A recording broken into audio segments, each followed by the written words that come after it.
Maverick News presents The Rick Walker Show. Defrag your mind.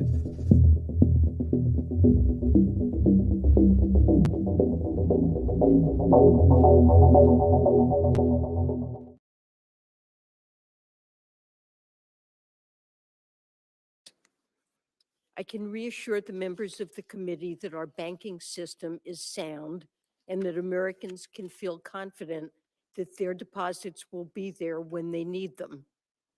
This week's actions demonstrate our resolute commitment to ensure that our financial system remains strong and that depositors' savings remain safe. Now, do you believe that? Confidence is everything. I'm back. Thanks for coming back to join everyone here. Welcome, Maverick family. Welcome back to the Maverick News Channel. For those of you who know, I am Rick Walker, and those of you who don't know, I'm Rick Walker. And we have a lot to talk about tonight. Not the least of which is the Senate Finance Committee. Today, where Treasury Secretary Janet Yellen said just what you heard, reassuring the public that the American banking system is sound, that your money is safe. But the turmoil continues. We'll hear a little bit more from the committee hearings today, and we'll also go out to the Maritimes in Canada. That's where the National Citizens Inquiry into the pandemic kicked off today, and there has been riveting testimony there. So I'm sure that that will have you on the edge of your seat. And it is breaking new ground and drawing attention to the very concerns that led to millions of people losing their jobs, having their lives overturned, having people discriminated against, prevented from going into restaurants, preventing people from gathering, seeing loved ones exercising their right to patronize retail establishments, pitting friends against friends, family members against family members. It turned our world upside down, didn't it? And it's still topsy-turvy. So we'll go out to the NCI inquiry and pick up that testimony as well. We'll also show you that footage of the Russian fighter jet coming to intercept that U.S. drone. The Pentagon has released video of that. And we have other things to show you tonight as well, but those are the top stories tonight. So let me take a brief break, and when we come back, we'll follow up with more from Treasury Secretary Janet Yellen.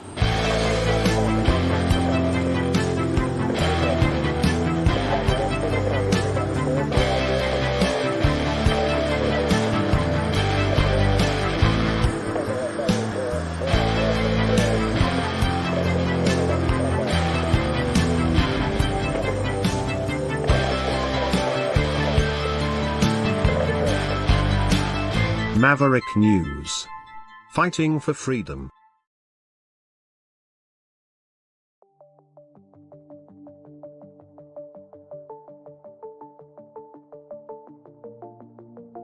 Greetings, brave Mavericks. Our quest for truth continues. We go beyond fake news. Together we expose propaganda. Together we pull others out of rabbit holes. We are maverick thinkers. We are all unique individuals, defenders of individual rights and freedoms, credible, trusted, grounded in reality. Maverick News. Maverick News. Defending free speech. Free speech. Donate at freedomreporters.com. Do it now. Tomorrow may be too late. Maverick News. The world is watching.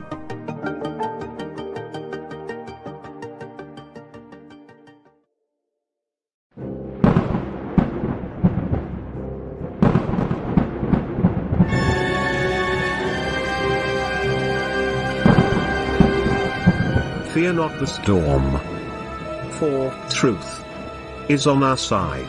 Maverick News. The world is watching.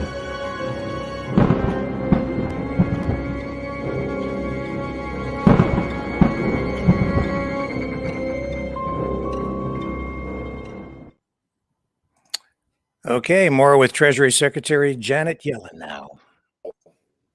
Of all the cabinet members to come to hearings, and I just want you to know that I appreciate it. You seem quite fearless about coming into the lion's den, and we're always grateful to have you.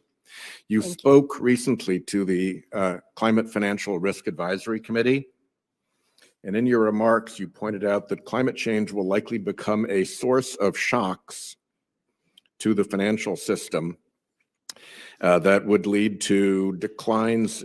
This would be precipitated by declines in asset values that could cascade through the financial system, which is a warning that Freddie Mac has also made with respect to coastal property values. You added that rising insured losses could cause insurers to pull back from high-risk areas with potentially devastating consequences for property values. We just had a hearing in my budget committee on wildfire risk causing that effect to insurance and property markets. And before that, coastal flooding and storm risk causing that effect in insurance and property markets.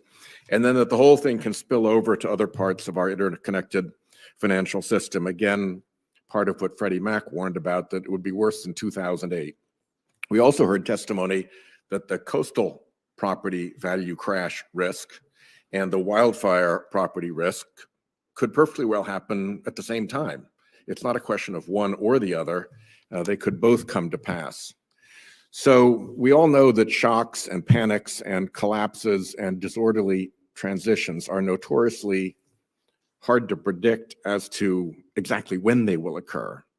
They're far easier to predict as to what their level of severity will be should they occur. And my question to you, setting aside timing, how serious to the US economy could the economic shocks that you warned of in that speech be? So I don't know how to quantify that for you, but I do believe these are very serious risks. The Financial Stability Oversight Council is prioritizing, analyzing those risks, and has recognized that they pose a systemic threat to American financial stability. The regulators, the banking regulators, FHFA, are all taking steps to analyze the way in which these risks could affect the financial system, financial institutions, and we created the committee that you referred to in order to bring expertise into this enterprise. But I think it's critically important, and these are Potentially deadly serious risks, very severe risks.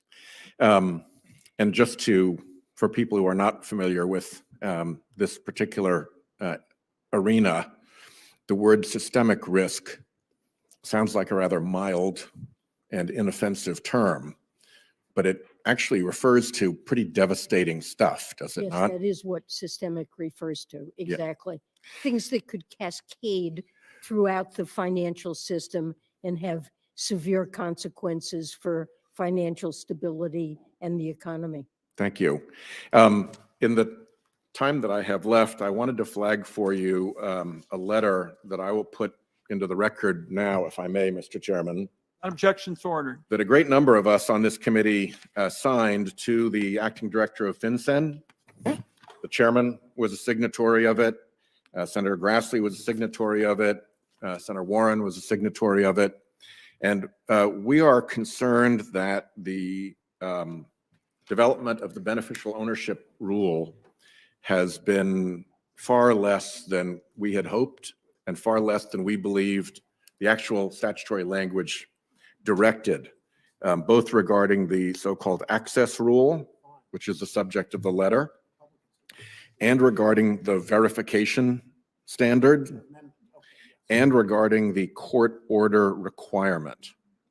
If you would be good enough to take this back to your team and make sure that you have a look at this and make sure that you approve of where they are going, because I believe they have missed a very significant opportunity to significantly strengthen our battle against kleptocracy with the rather weak way in which these three parts of the rule have been rolled out. Thank you very much. Thank you. That's for under advisement. Thank you. I take it that way. Janet Yellen. So there she is trying to reassure the public, bolster confidence in the face of a real crisis. I don't think we've seen the end of it. It's more serious than she's letting on. Her job is to keep people calm. Her job is to keep confidence high. What else is she going to say? When they acknowledge there's a problem, you know there's an even more serious problem than they're acknowledging. That's why just weeks before, we were getting reports that the economy was not just sound, but robust. Biden keeps talking about a strong economy, job creation. And then we get this. This is being blamed on poor management, on deregulation, on Donald Trump. The problems are more serious than that. Make no mistake. And the reaction from government, while predictable, sends bad messages. Messages that distort the market, the financial markets. It teaches bad lessons. Because it shows people in the financial industry, shows the people in the banking industry, shows the public that no matter what happens, the deposits will always be there. The banks will basically be bailed out. And even though they're saying that this is not a bailout, they'll bail it out. Even though they're telling you that taxpayers won't need to pay for it, we'll end up paying for it. At least U.S. taxpayers will, and indirectly, the whole world will, because those expenses will be passed along through the economic chain, the supply chain, the financial chains, all through the world economic system. In one way or another, we all end up paying for this. So make no mistake about that. We're going to take another quick break, and when we come back, we'll go to Nova Scotia and pick up that National Citizens Inquiry into the pandemic. Don't go away.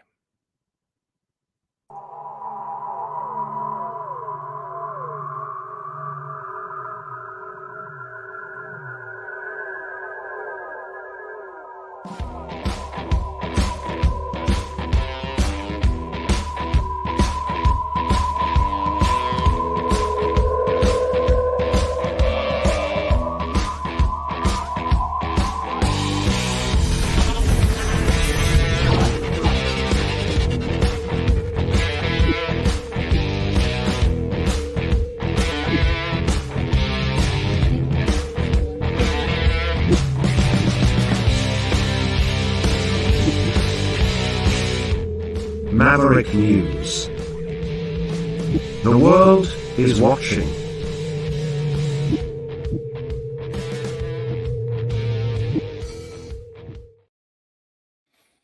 Okay, just hang on a second here. I'm just trying to get you a better screen layout. Let me just roll another promo for a moment, and I'll see if I can get it worked out better for you. Fighting the Great Reset. By leading the Great Resistance.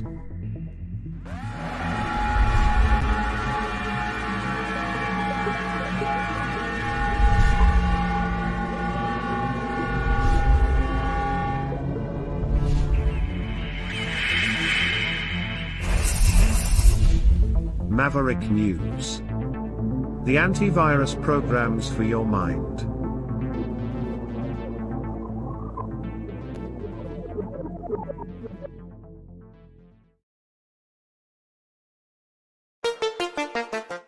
The New World Order. Government overreach. The Great Reset. Mainstream media lies. Now more than ever, independent voices are needed. Donate now at freedomreporters.com. That's freedomreporters.com. Maverick News. The antivirus program for your mind.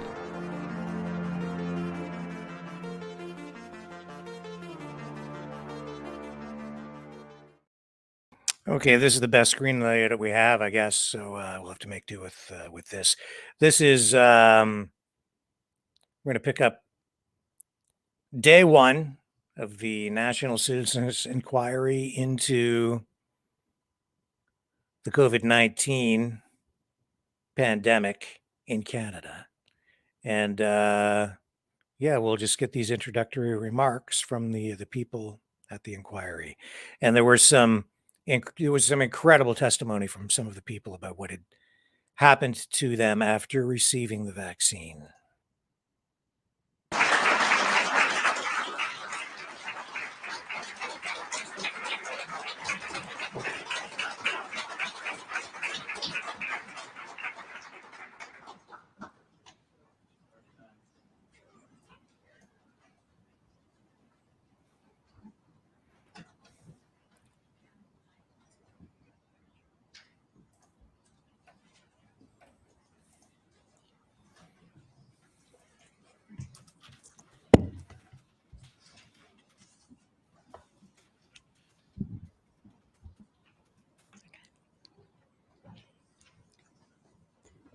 Good afternoon. My name is Allison Steves. Like Chess, I'm a non-practicing lawyer, a member of the Nova Scotia Bar. Thank you. Do you affirm that you will tell the truth, the whole truth, and nothing but the truth? I do. Thank you. Can you please state your name for the record? Yeah, my name's Chet Chisholm. And Chet, where are you from? I'm from Antigonish, Nova Scotia. And what is your occupation? I am a paramedic, and I've been a paramedic for 12 years. For 12 years? 12. 20. And how do you like being a paramedic? Oh, it's the best job in the world, man. It's probably one of the most rewarding professions that you can ever work. Like you show up on people's worst day, and like your goal is to improve it. No one's ever mad that the paramedics show up. Well, some are, but not many. And like with everything that's happened, like if I had a lot of friends and colleagues say like, hey, if you could go back and do it all again, would you? And my answer has always been, yeah, I'd go back, and I'd have done it sooner. So back in March 2020, when we started hearing about COVID, were you working as a paramedic at that point? No, I was currently off work. I was off with workers' compensation. In March of 2019, I was diagnosed with post-traumatic stress disorder and was placed off on medical leave awaiting treatment. Were you planning to return to work eventually? Yeah, that was the hope. My mental health team was pretty keen on getting me back to work because I was gung-ho to get into treatment, get back on the trucks, and kind of what was looming on the horizon, and the state of EMS in Nova Scotia felt imperative to do so. Did you receive the treatment that you were waiting for? No, I was on deck to get what's called EMDR, which is eye movement desensitization and reprogramming, which is often used very well with PTSD, and they see a lot of success with first responders and veterans. And my first appointment was kind of like the meet and greet appointment, and to kind of set up a rapport, was the first day of lockdown. So we showed up, we talked about what we were going to do, and that was it. Everything got canned thereafter, and then I was put into limbo and wasn't seen again for close to another year because we weren't allowed to have any in-person appointments whatsoever. So you did get the treatment after a year? No, I went from a psychologist to working with a counselor, and we were kind of doing like the prep stages, building the rapport, getting a background of what was going on. And we'd get a little bit of momentum, and then they'd say, well, you can't meet in person again. And EMDR is an in-person thing. And so we'd have to just kind of do talk therapy on the phone and discuss things and talk about stressors. But like we never got into a groove of things. And it was on and off, up until probably late spring, early summer of 2021, where things just kind of got canned again, and I got put back into the wait list and waiting in limbo, where we continue to sit. And what impact would you say that the delay in this treatment had on you? I've certainly had relapse into some of my PTSD symptoms that I've had previously somewhat under control, and not being able to kind of like, not because you kind of need to do maintenance while you're working through this, and we couldn't do any of that. And like being in person and actually being able to connect with somebody and talk about these things and work through it and then actually build to a therapy is incredibly beneficial. There's such a disconnect when it's on the other end of a phone or on a screen. And not only that, but like my counselor was getting extremely frustrated because she's like, you are primed and pretty well primed and ready to go. And we can get you back on the trucks and get you going. But like this keeps getting in the way. And so it's like we always had to keep starting from scratch again. So are you still on leave from the same job? Yes, I'm still on leave. And due to the time frame that I've been off with our contractual agreement with the union, because the clock has ticked down, I've been terminated from my position at EHS. So you're only allowed to be off for so long with an injury before you become terminated? So at 2 years, they'll hold your full-time position for 2 years. So that time frame ran out, and as we'll get into it in a little bit here. That's when like we needed to push for this so I don't lose anything else. And at the 3-year mark, you're canned. And that's it. So you lose all your seniority and everything. Do you have reason to believe that had you received the treatment in the time frame it was originally scheduled, you would have returned to work in time to avoid losing your job? Pretty well everyone in my mental health team was pretty keen. Like, yeah, pretty sure Chet's going to go right back on the trucks. He wants to be there. And like there's been such a high success rate with this with other first responders. But yeah, it was looking good. Not so much. So during the time you were awaiting treatment, did you take the vaccine against COVID-19? Yeah, there was a push for it from our employer. And initially I declined because I was eligible in December of 2020 and January of 2021. Because I was off work, I'm a young guy, pretty healthy. I said, no, thanks. I'll wait. Like if we're going to give it to anybody, give it to people who are vulnerable and whatnot. I don't need it right now. But when it became available for people in my age group, for people in their 30s, I got my first shot on May 21st. And for the reasons is we work with the most vulnerable people at the most vulnerable point in their life. And we are in constantly different clinical situations throughout a shift. You can start your shift in a backseat of a car in a ditch, and then you can be in an old folks home, then treating a COVID patient, and then you could be going into the ICU. It's a mixed bag every time you go to work. And so the likelihood that I'm going to get a lot of exposure to COVID is quite high, and it's going to be in the back of an ambulance, and it's going to be probably right in my face. So the hope was that this could help mitigate cross exposure amongst vulnerable sectors. So you didn't feel coerced to take it? Yes and no. It's a little annoyed with kind of like the push. It's like, hey, you got to do this. You got to do this right now.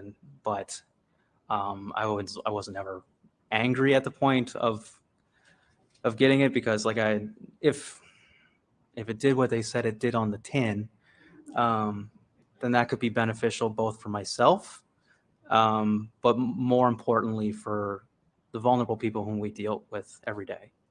Who administered it to you? Do you recall?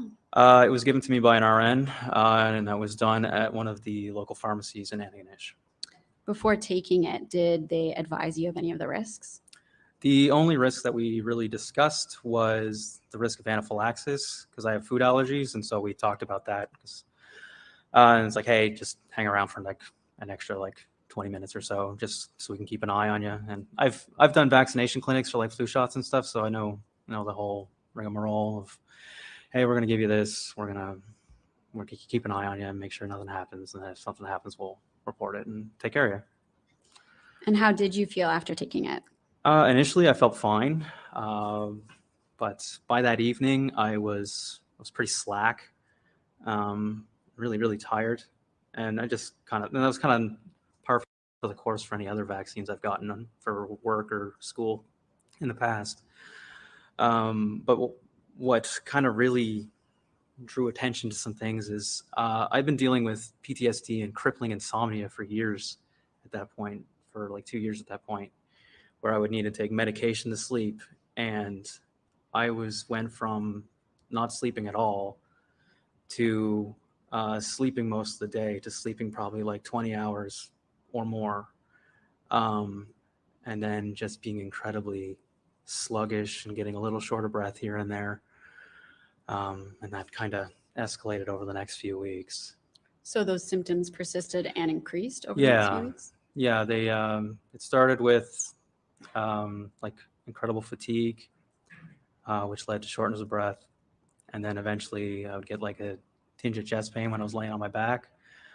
And it ultimately built up to my dad had taken a tree down in the yard, and I went out to help him just load a couple chunks of log in like the front of his tractor, and got extremely short of breath, had just like stabbing chest pain here just left of my sternum, which radiated into my back, and told Dad, I was like, hey, like, we gotta go to the hospital right now. Something's up. I can't say what, but there's something very wrong at the moment. And I became incredibly diaphoretic, really sweaty, and pale as a ghost.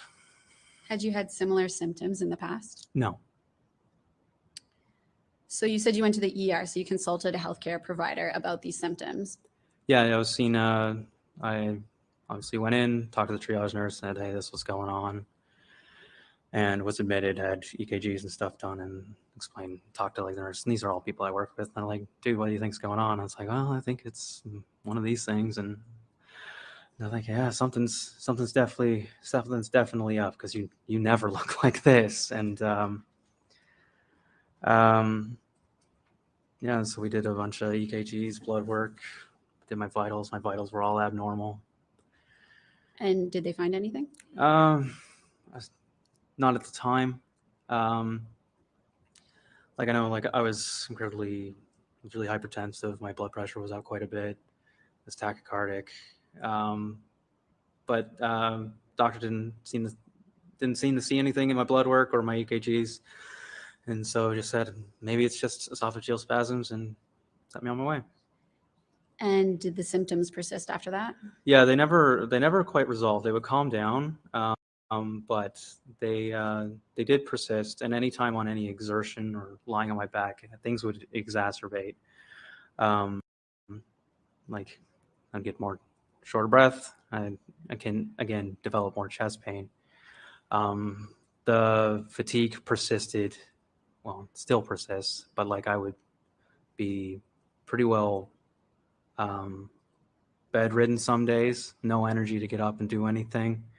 And which was entirely new. It was like a complete shift. Because I used to be up doing stuff pretty regularly, used to be in really good shape and whatnot. But so it was a drastic change. And how many healthcare providers did you consult about these symptoms? Well, I was admitted into the emergency room 3 times over the course of summer.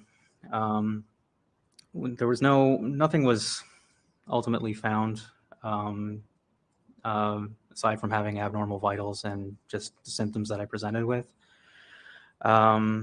The second physician that I saw in the ER kind of just shrugged and said, "Man, I don't know what's going on. You're obviously in distress. Something's up, but we can't pinpoint anything." And the third doc I saw, which would have been probably late July, he said, "I think this warrants further investigation. Like we should order some more cardiac tests, like echocardiogram, and you should follow up with your family doc, get a cardiac MRI and get a stress test and see if we can pin down what's going on." Like I don't know for sure, but like just on the way you're presenting and like what you're telling us and your vitals, like there's something here, there's something wrong, so we need to look into it. And he actually gave me like a shot of Toradol, which is a strong anti-inflammatory, which took the edge off for maybe a couple hours, but again, the symptoms persist. I had discussions with my family physician, who was often very dismissive and abrasive about my concerns. And I've had in like a yearly follow-up that I had with WCB, because we have a follow-up every year where physician comes in and talks to you, and it's like, "Hey, how's your PTSD going? What are the symptoms you're having?" And we talked about that, and then we talked about this, and he's like, "Yeah, based on your history and like kind of the cycle of symptoms, like there's something going on here, and we should look into it." Did you, sorry, go ahead. No, go ahead. Did you ask any of these physicians if there could be a link with the COVID-19 vaccine? I don't think I ever asked if there was a link, but like when they asked, "When did this start?" I told them like I didn't feel good after getting the vaccine, and it hasn't let up since. But I don't think we ever like specifically honed in. Like I suspected it, but do I know for sure? Absolutely not. So they couldn't find anything objectively wrong to explain your symptoms, and they knew that they had started within close proximity to you taking the COVID-19 vaccine. Do you know if any of them filed an adverse event following immunization form? No, there was no discussion of that whatsoever. So they didn't ask you any more questions about that or indicate that they were concerned? No, not whatsoever. How did they respond when you mentioned that it was in relation to the vaccine? It wasn't really discussed, or it was just kind of glazed over. Like some of the nurses expressed more concern, like when they asked me, and it's like I had colleagues, like other paramedic colleagues, who said who expressed their concern just with the timing and kind of some of the things that they had seen on calls that they had been discussing with me as well. And have you shared your concerns about a link between your symptoms and the vaccine with others? Yeah, I've spoken to numerous family and friends and colleagues. You get a mixed bag of the way people react. I've had people call me an anti-vaxxer, far-right conspiracy theorist, and every other nasty thing under the sun. But then I've had others who've come to me and said, "This is what happened to me. This is what my family members experienced." I've had medic colleagues come to me and say like, "Hey man, we were talking about what might have happened to you in the hallway," and like the other crew that was there was talking about like how they had like 3 kids who had like myocarditis and POTS and stuff coming in through 911. We don't see kids in EMS very often, and so like that was concerning. But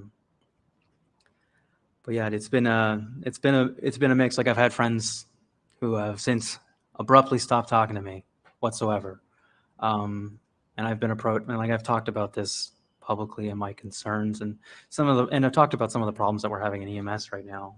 And I've had people like from across the country thank me for speaking about these things. Recently, I had somebody reach out and said, like you and I have never met, but like I know who you are because you helped someone in my family on a 911 call, and they still talk about you years later. Like, thank you for doing this. Thank you for talking. Thank you for your service, and I'm sorry for what you're going through.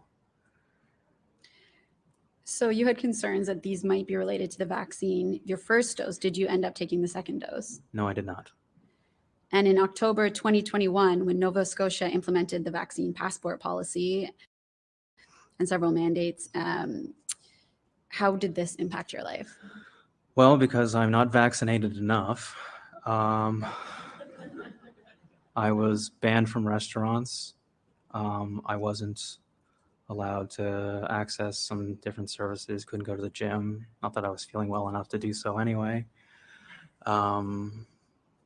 When I went in to pick up like the results from my echocardiogram and copies of my blood work and EKGs from the hospital, I was stopped at the door and said, "You can't come in." And it's like, I'm picking up blood work, man. I guess got to go around the corner. And it's like, no, you need to be double vaccinated to come in here. And it was a back and forth for about a good 20 minutes. Just explaining, it's like, I'm here because we're investigating, trying to determine if something has happened with results as a result of this. And I need to get that paperwork so we can figure out what happened, if anything. And eventually they're like, just let him go in. He's just got to go around the corner. It's like 30 feet. And then like one of the worst things is one of my best friends was diagnosed with cancer during the pandemic. And because I haven't taken the shot twice, I wasn't allowed to go see him when he was dying in the hospital, and never got to say goodbye to one of my best friends because you're not vaccinated enough, so you're not allowed in here.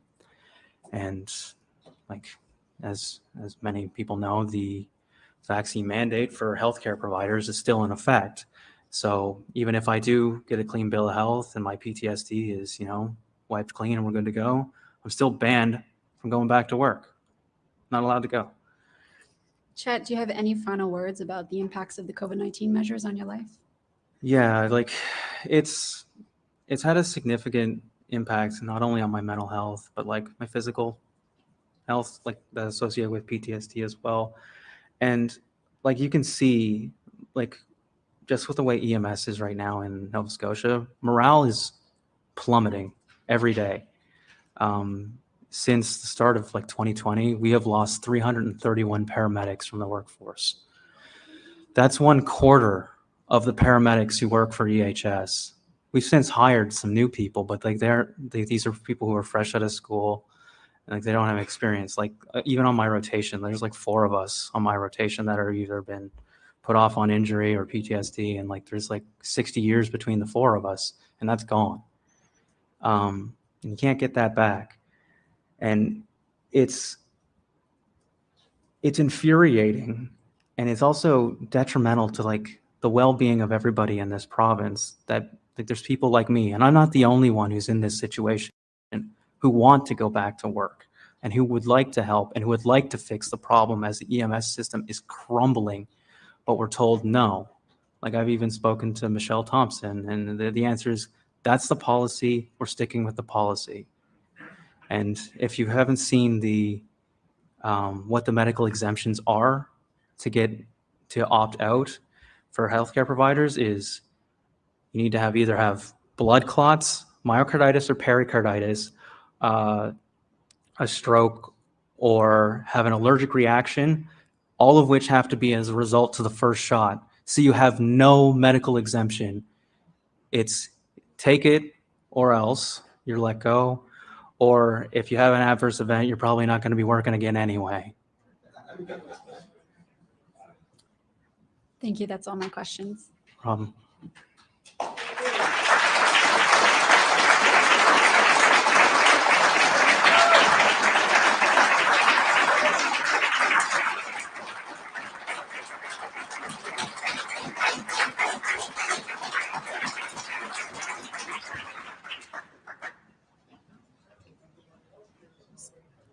The commissioners have any questions? Okay.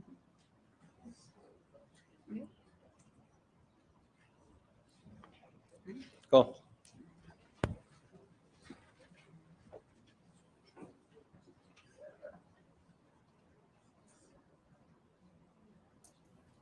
We're going to continue to roll with this. We'll hear from the next witness.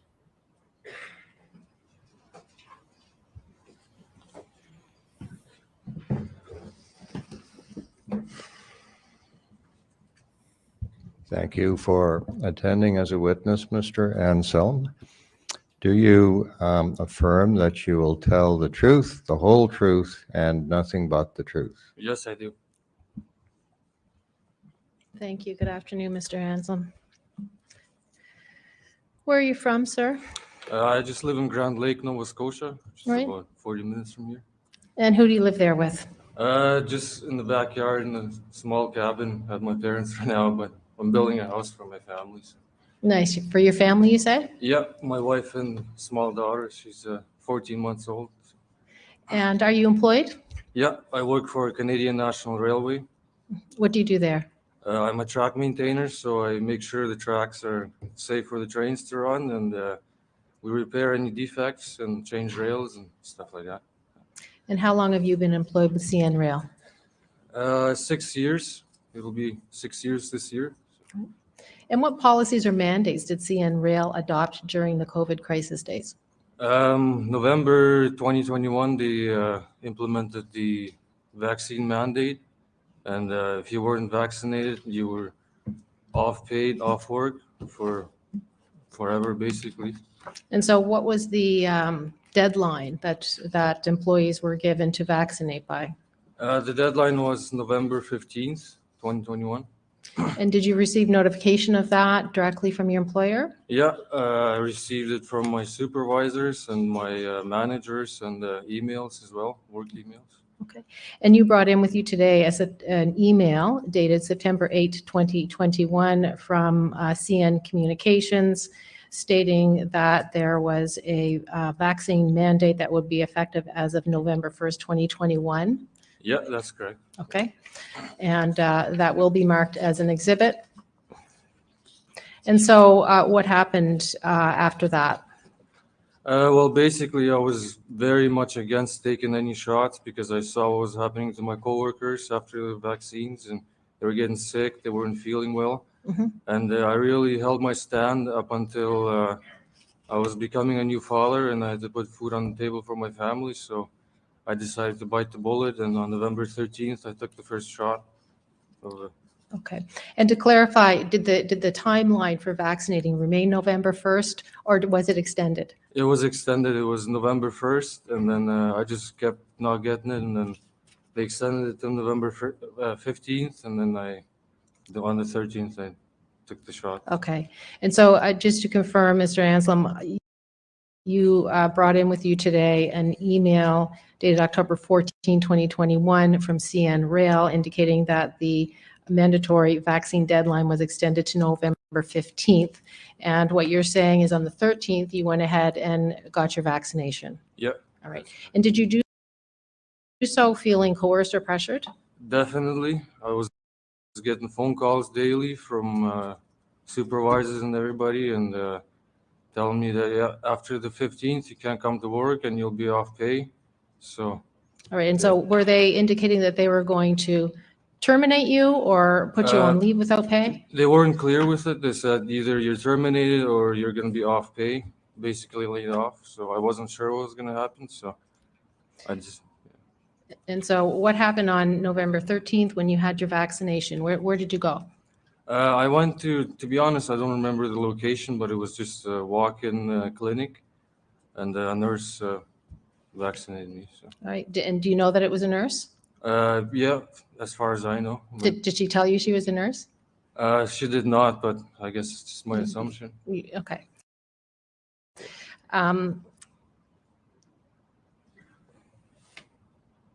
Do you know the batch number of your vaccine? No, I could look it up, but okay. I don't know it right now.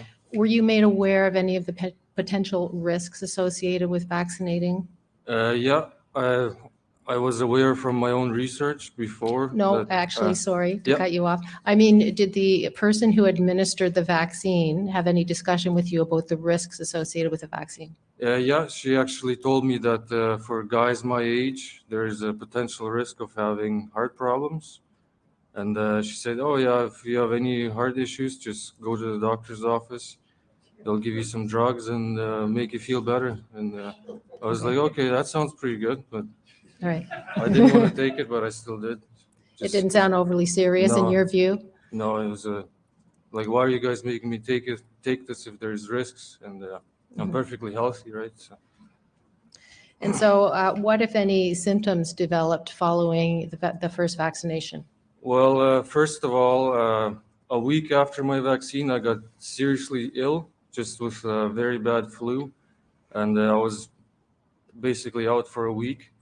And then 2 weeks following my vaccination, I started to develop heart pain and heart palpitations, shortness of breath, weakness, and I didn't feel good at all. I felt like I knew something was wrong, especially with my chest. I kept getting stinging chest pain. Okay. And had you had any of these kind of symptoms before in your life? Never. No. And how old are you, Mr. Ansel? Right now I'm 26. And so how old were you when you got this vaccine? I would have been 25 years old. And so what did you do when you started experiencing these heart pain symptoms? Well, I went to the emergency room at Cobequid Health Center, just did a walk-in emergency, and they checked my vitals, they took my blood, they made sure I wasn't having a heart attack, and basically sent me on my way. Did you have any discussion with them about whether this could be vaccine related? Yeah, I did. I told them this all started after the vaccine. I never had any issues with my heart or anything like that, and they just said, "Oh yeah, like whatever, you're good. You know, you don't have a heart attack." So. Okay. And was there any discussion about completing a vaccine adverse event form? No, I never heard anything about that. So as far as you know, that was never completed by the doctors? And what happened after that? After that, I just I went home and I kept going to work. I kept fighting the pains, and then I decided to go to my family doctor as well. And I told him what was going on after the vaccine, that I was having chest pains and shortness of breath. And same thing with him. He said, no, it's probably not from the vaccine. You gotta just don't smoke anything, don't drink anything, and you'll be fine. And I tried that. Symptoms never went away. So. Okay. And did your doctor or your family doctor have a discussion with you about whether or not to fill out an adverse event form? No, he never had any discussions about that. And your doctor didn't feel that there was any connection between the vaccination and the symptoms you were having? No, he did not. No. And so what happened after that? After that, I went in again to my family doctor. I told him, listen, I'm going to lose my job if I don't get the second shot. And I didn't really want to get it at all, obviously. And I asked him, can you fill out a medical exemption for me? And he said, no, I can't do it without any proof. So I just said, all right, I guess I'll be laid off. And then I went in again. I think it was my third time. He finally referred me to a cardiologist to get an MRI. And then. Okay. And so then did you go and see a cardiologist? Yeah, I went and saw the cardiologist. They scanned my heart and did all the tests. And it turned out that the outer lining of my heart was inflamed, and I had pericarditis, myocarditis. And the cardiologist said, this is from the vaccine. Okay. And so who was the cardiologist that you saw? His name is, 1 second, sorry.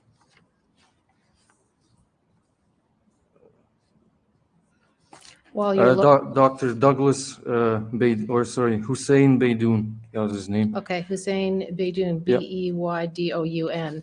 And you brought with you today a letter from Dr. Beydoun dated February 11, 2022. Do you have that in front of you? Yep, I've got it right here. And would you look at page 2? Yep. And just read the first line at the top of that page.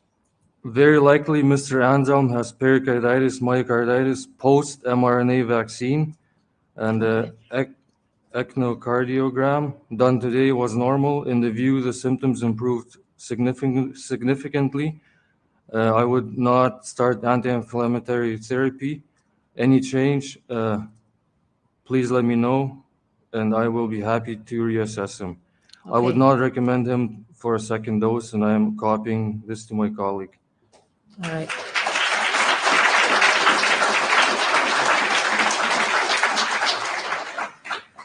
And so, Mr. Anselm, you received that exemption to not have to take the second dose, correct? That's From correct. the stuff.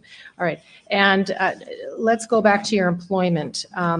Had you been working through this at this point? No, it turned out I just had a kid, so I was able to get the parental benefits, All even right. though I was laid off. So that kept me going, luckily. Okay, for so a you bit. were on parental leave Yeah. during this period. Yeah. And what happened with respect to the exemption that you had? Were you able to use that to return to work? No, I was still kind of pissed off. I didn't really want to talk to anybody. And yeah, and then my manager called me in July. He said the mandates were dropped and you can return to work. I said, all right, I'll take my whole leave until September and then I'll come back to work. So September 2022 is when I returned to work. And so there was no period where you had to return to work prior to the mandates being dropped? Yeah, that's correct. You Prior to remained that. off on your parental leave? That's correct. Did you have any conversation with them during that period when you were on parental leave as to whether or not they would take you back with the exemption? No, I did not. Okay. I just didn't even want to bother for now. Okay. How has your heart condition impacted your life? It's impacted me in every aspect of my life. Physically, I can't really do the things I used to anymore, like with less vigor. Mentally, I was just full of regret and made me kind of a less of a father, not less of a father, but mentally I was down and it impacted my fatherhood. And mentally, physically, everything. So. Okay. All right, thank you. Those are all my questions, and we'll just pause for a moment to see whether the commissioners have any questions. You said that you had worked with CN Rail, I think you said 6 years? Yep, 6 years. Yeah. When you signed your contract with CN Rail, your employment contract, was there a clause in there requiring that you had to take whatever vaccines that they might require in the future? No, there was none of that. So in my eyes, it's illegal what they did. So.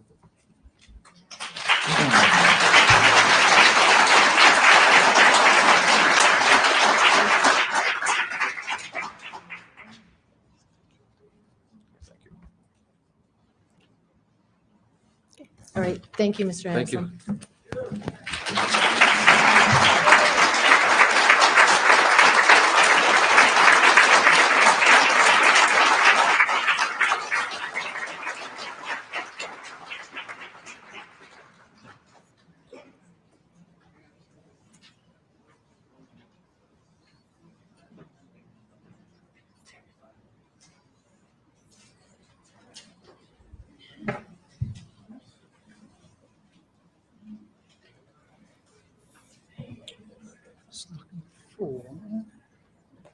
Looking for Cassandra. There she is. You're not sure who she is? Yep, she's coming right there. That's what you need a court crier for, see? Yeah. That's right. They go out and shout in the corridors. Come on up, Cassandra.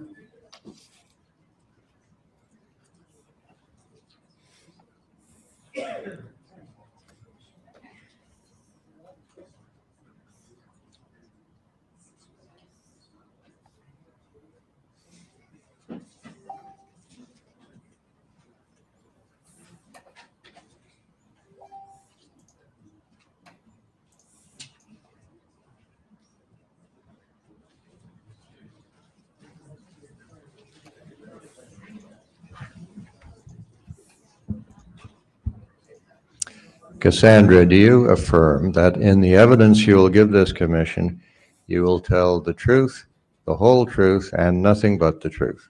As a child of God, yes, I do.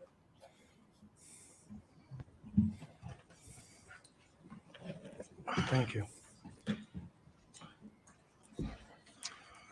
Cassandra, would you please give us your full name? Cassandra Marie Murray Where do you live, Cassandra?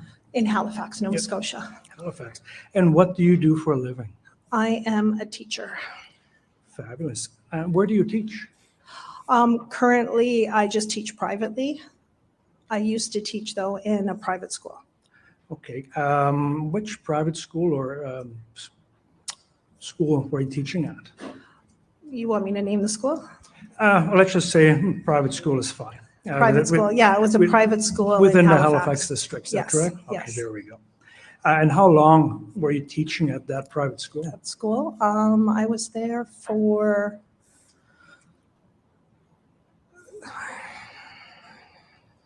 I think 3 years 3 years at that school? at that And school. how long were you a teacher overall? How long have you been Over a 20 teacher? years. 20 years. So some significant experience there.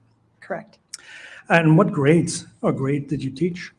At the time, at that school, I was teaching a grade 1-2 split Grade 1 to so that would make the kids about how from old? anywhere from 6 to 8 years old. 6 to 8 years old. When the mask requirements came in, you have a mask exemption from a physician, is that correct? That's correct. Okay. How was your experience getting that exemption? From my physician? Yes. My physician was really good about it, actually. I went in there and I explained to him why I didn't want to wear a mask, what I felt, how it would impact my health, and he had no problem giving me the exemption. Fantastic. Did the school respect that exemption? For a short while, but with there was a lot of toxic and harmful like situations I was put in, like hostile.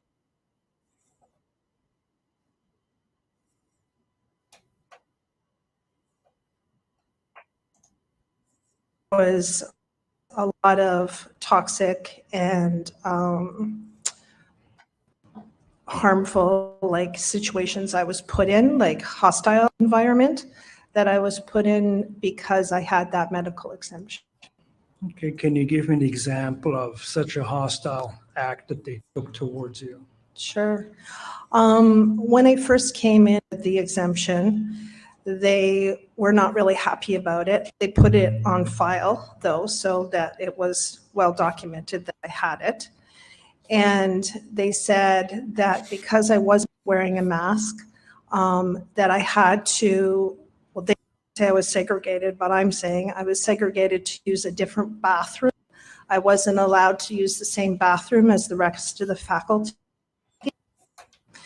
I had to use a bathroom that was in the basement, very clean, and was like, the school had a mold issue, which I was working on with my lungs too. And so that didn't help it at all. And so I had to use the bathroom in the basement. And so every time I had to go to the bathroom, I had to children run down the stairs, go to the bathroom, come back up, and come back into this. I also wasn't allowed to use the faculty room where they took their breaks. I had to go in a small closet that was right beside my room that we used to use, a hubby room. And it was about maybe, I don't know, maybe about feet wide by about 20 feet deep. There was no ventilation in this room, just the door going out to the hall. So often when I would go into that room during break time, during my breaks, I would have to leave the door open to the hall just so I could get some air, fresh air in there. That room was used that if children were sick, then they would have to go and be put in there. And if that was the case, then I couldn't be in there and I needed to leave the building.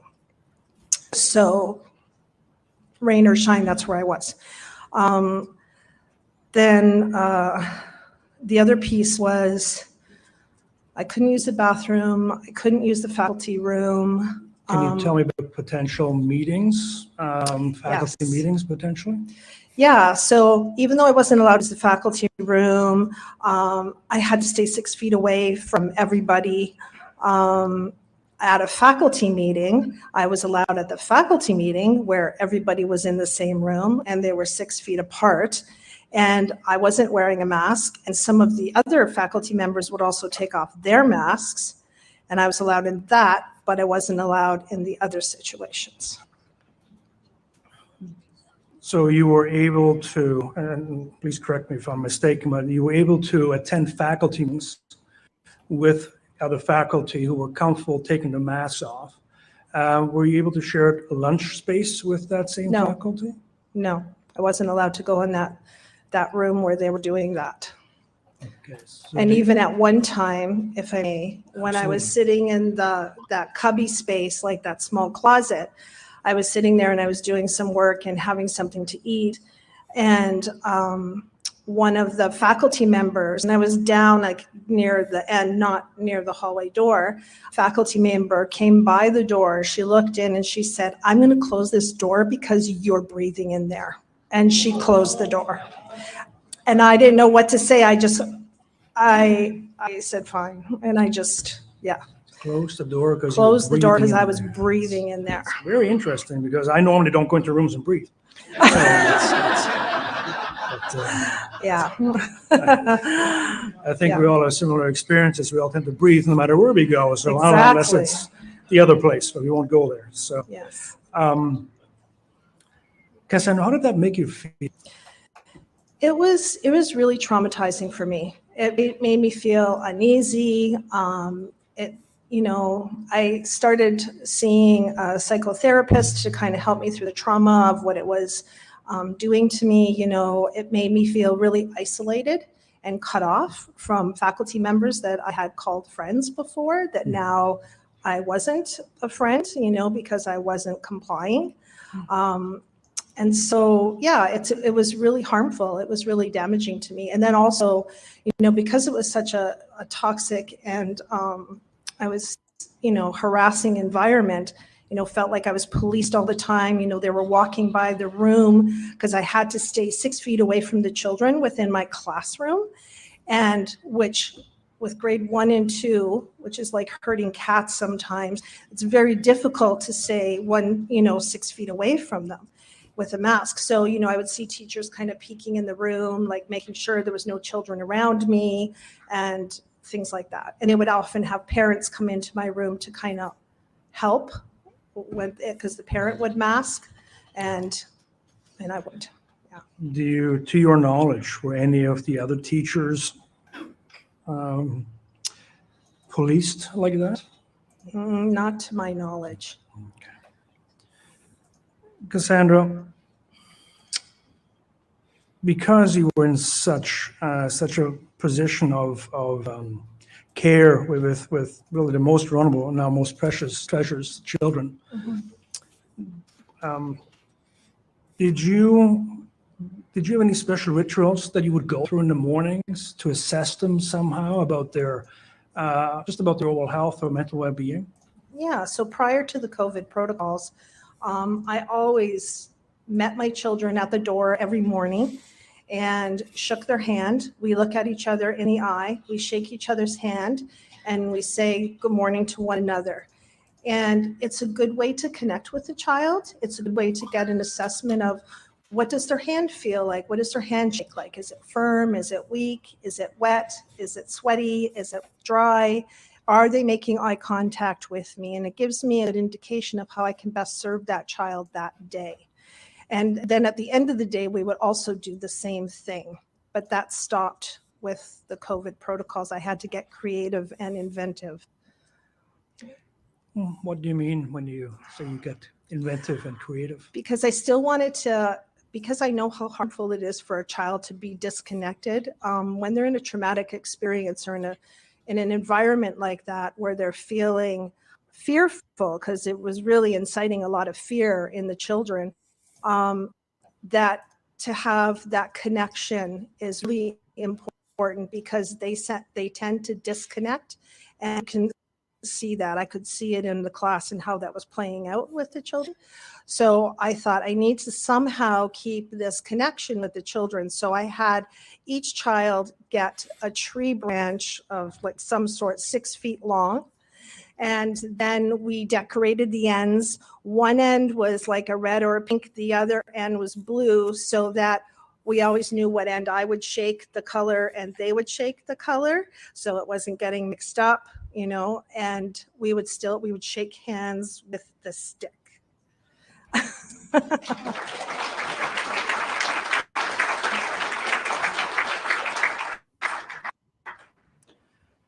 Well, at least you were able to form some sort of connection with the kids, even though the school's mandates brought in some rather ridiculous rules and procedures. Cassandra, you've been a teacher for a long time. How would you compare the learning environment that was brought in by the school system at those times versus the years prior? Well, our faculty meetings became more and more geared towards how to police protocols for COVID and what public health was mandating. And so then our teaching became more fear-based and informed that way with the children. You know, make sure you sanitize your hands every day before we go outside the room. And if I may elaborate on that. Please. So one of the rules that even if the children were going out into the hall bathroom to wash their hands with soap and water, they sanitized before they went out in case they touched the walls. And they had to, like, there was one line going this way and one line going this way, like a coming and going line. So they were watching to make sure I was making sure the children self-sanitize. And what happened was one of the children came in and she had caustic burns on her hand from the sanitizer. And I thought, oh my God, this is full. Like, why are you doing this? And her parent actually went and said, I do not want my child putting sanitizer in her hands. She's fine to just wash them. So I was very grateful that that parent chimed in for that. Absolutely.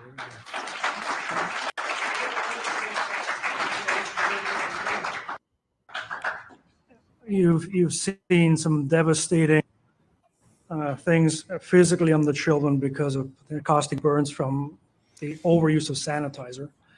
What about their mental state? What about their, I guess when I think back when I was a kid, not that a good thing, but you know, try to have a happy childhood, and a teacher was that connection, particularly in those very early grades, because really at the end of the day, you do become a replacement parent for little kids that are in their 5, 6, 7 years old. So, you know, you take on a bit of a motherly role. And how do you, after the precautions were brought in, how was their learning environment? How were the kids? Like, were kids being kids? Or was it, what would you compare it to? So, prior to the protocols, the children would go to each other's desks, they would eat together, they would play games. We shared, put all our desks together for birthday celebrations. We did all of these things. So after, we weren't allowed to do that. And outside, they were supposed to be like 6 feet apart, and they weren't allowed to sing. And they weren't allowed to sing inside. And if they were singing outside, they had to sing 6 feet apart. So, the children become fearful of one another. Their self-regulation is being either stopped or it's going to be delayed because they're unsure of what to do and where they need to go. Their cognition, because there was children that were masking in the class, it wasn't mandated at that time, children to be masked, but some families wanted their children masked, and some families even had children double masked. And you can see the blood drained from their face. Like they didn't have the rosy cheeks and, you know, things like that. Could really see the difference. So their cognition, their rate of taking something in and digesting the education that they were being given, it's like eating a bad meal, right? It wasn't working. And you could see that they couldn't keep up, or they were really tired, or they got tummy aches. See a lot of that happening. And I had this special little tent in the room that I had to sanitize every time somebody came in or out of it. But at least it was a space where the child could curl up with their own little blankie and pillow and just kind of regroup a little bit in that space, a shelter. So, sorry if I'm going off tangent a little bit. We were talking about the kids. And it's very, Yeah, very so important. you can see that this, you know, development of self-trust, development in trust in others starts to get delayed or, you know, or impaired in some way because they're cut off. There's have sensory deprivation. You know, their sense of touch is cut off. Even their sense of hearing could be cut off if they're not hearing their friends properly or somebody that is muffled. You know, other teachers that did come in and had a mask on, you can't properly hear tone in the voice, so you can't really comprehend what's being said to you. And then, you know, so there's a lot of sensory deprivation that was happening there. The sense of smell, taste, all of those things were slowly declining in the children that were wearing masks. And so I found that where typically I had a certain curriculum I was bringing at a good rhythm and everybody was able to digest it. And now I really had to pull back on that. I really had to have intuitive pedagogy, right? Where you kind of have to intuit what the children's needs are and just meet them where they're at. Absolutely. As with any school system, whether public or private, there will be learning outcomes that should be met or need to be met. So we know the kids are progressing at a set pace, if you will.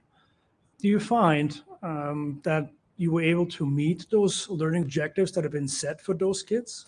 I would say those learning objectives were definitely delayed. Where, like I just said, where you know that I had a certain rhythm, you knew by this time you would be meeting these outcomes. Typically, you know, that's how it worked, but they were really pulled back, not just because of the impairment of the children being able to digest the information, but also from the onset of the unnecessary protocols that we were always told to police with the children to make sure they understood the rules, you know, and what needed to happen. So, and then trying to explain that to the children in a way that's loving and kind and warm, so that it doesn't further incite any fear. Yeah. Absolutely. That makes perfect sense, Cassandra. I'm just going to take you back for a moment because, you know, your colleagues certainly seem to have an extreme fear of someone that wasn't wearing a mask. How did the kids feel when you showed up in the classroom with no mask? Was there did you have to give an explanation as to why this teacher is not wearing a mask and some or the rest of the teachers are? So with this age, typically they're part of the whole, haven't really quite come into their own self-individuality. Usually happens around the 9-year change. So at this age, their consciousness is more of I'm part of the whole. You're part of me. I'm part of you.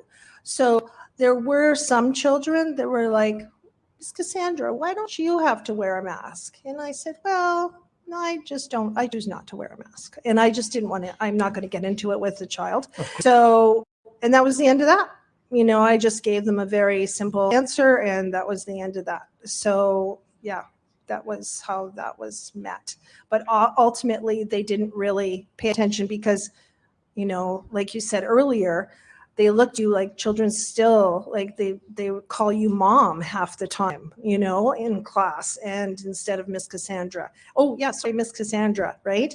Because they're looking for that adult that, you know, is giving them, nurturing and providing them with an environment of love, and they just want to hug, come into the folds of that. And so, yeah, so there was children that would just like unconsciously just, want to naturally come up and give me a hug, kind of like hide them off to the side, right? Okay, we're not hugging,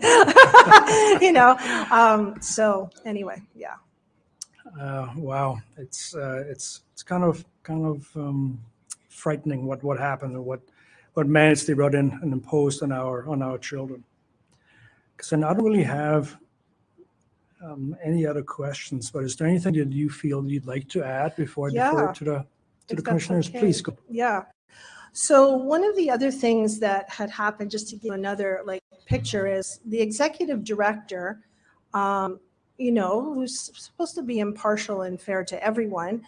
One day I was walking in close to the office and she was coming out of the office, which meant that we were kind of going by close to one another, and she had her mask on. She literally turned her back to me because I was walking beside her. And then after, there was a time where we all went online, and I won't even get into how detrimental that is for children, but then we went online learning. And then when we were coming back from the online learning, it was mandated that all the children and everyone within the school had to wear a mask. Even the little pre-primary ones all had to wear a mask. So they called me and they said, we can't have you come back to school. We can no longer honor your medical exemption, and we won't, and we can't have you back to school. So what we're going to do is we're going to put you on paid leave, but we're going to have a substitute teacher lead your class, and you have to provide them with lesson plans. So I did that for a few weeks, and then everybody went off online again. So then at the near the end of the school year, I think it was the end of May, beginning of June, I'm not quite sure, but, and this is 2021, they were going to go back into the classroom for 1 or 2 weeks. And so they said, well, we can't have you back in the classroom. We can't honor your medical exemption, and we won't. And so unless you want to wear this helmet that was it's called a microclimate helmet. They were willing to pay over $400 for this microclimate helmet that looks like one of those old sea diver helmets. And I thought, no, I'm not. That would just, those children have enough. I am not stepping in front of those children with never mind my own trauma of having to deal with that.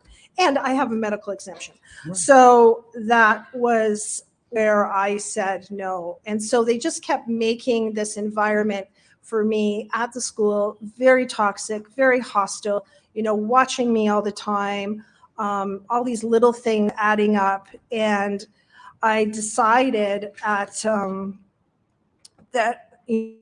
this was not in my contract. This was not the terms of my employment. My terms of employment were significantly changed. And so due to the employer's conduct, I felt forced to leave my job, and I made my decision to resign. Fantastic.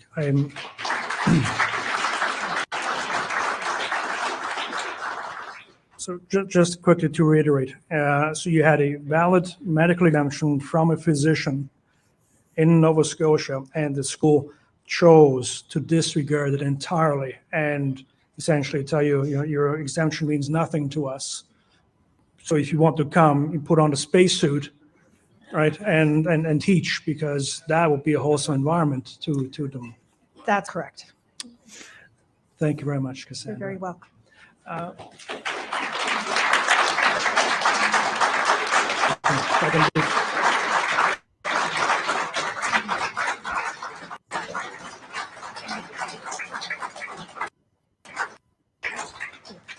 have a couple of short questions. You mentioned that, I believe you mentioned that still faculty meetings going on, Correct. and you'd attend those faculty. Some people didn't have masks on, some, and yet seemed to be okay. My question has to do with the intent content of those faculty meetings. How much time, if any, in those faculty meetings was spent discussing the protocols or masking, etc., versus what protocols should be in place to compensate for the things you were seeing going wrong with children, with their learning being reduced or being impeded, and some of the social issues. So my question is, how much time were they spending trying to mitigate those, coming up with protocols to mitigate the effects of the masks on the children's learning environment? Yeah. I would bring something up to try to mitigate, and I was immediately shut down. So there was very little to none on mitigation, and I would say there was probably 1/3 of the meeting was spent on protocols, what we need to do, how we could be better. I even have like an email that was sent out by the education director. It was sent out to all the faculty, and she specifically named me in this email. And she says, for you, Cassandra, I would ask that you double up on your physical distancing and also supporting the parents who come in to support the class during transitions as well as in class time. So she, so I was really like, put in the spotlight because was a private thing for me with my medical exemption, and that was like put out through the whole school. So I just want to make sure I understand that. They said you had to double up on your distancing. That's what they wanted me to do. So your distancing was 6 feet. You had to be 12 feet They away wanted from the me kids. to do 12 feet. How many kids were in the classroom? How many did I have that year? Approximately. I remember, I'd say approximately 18. So would it be possible in a classroom to be 12 feet away from 18 children? No. I have one other question, and maybe it's just I didn't understand something about this. I thought you said that you weren't allowed to go into the lunchroom and have lunch with the staff. Correct. Did they eat their lunch with the mask on? I wouldn't know because I wasn't allowed in the faculty room. Thank you. That's all I've got. You're welcome.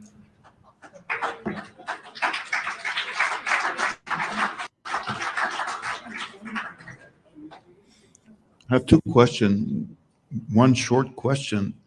You are probably have heard, I've never seen it myself because I've been out of the university and school and so on for a long time, but I've heard that there's a lot of issues in the American campus, but maybe also in some places in Canada about what the so-called safe space and microaggression. That is, people that are sensitive to opinions or behavior.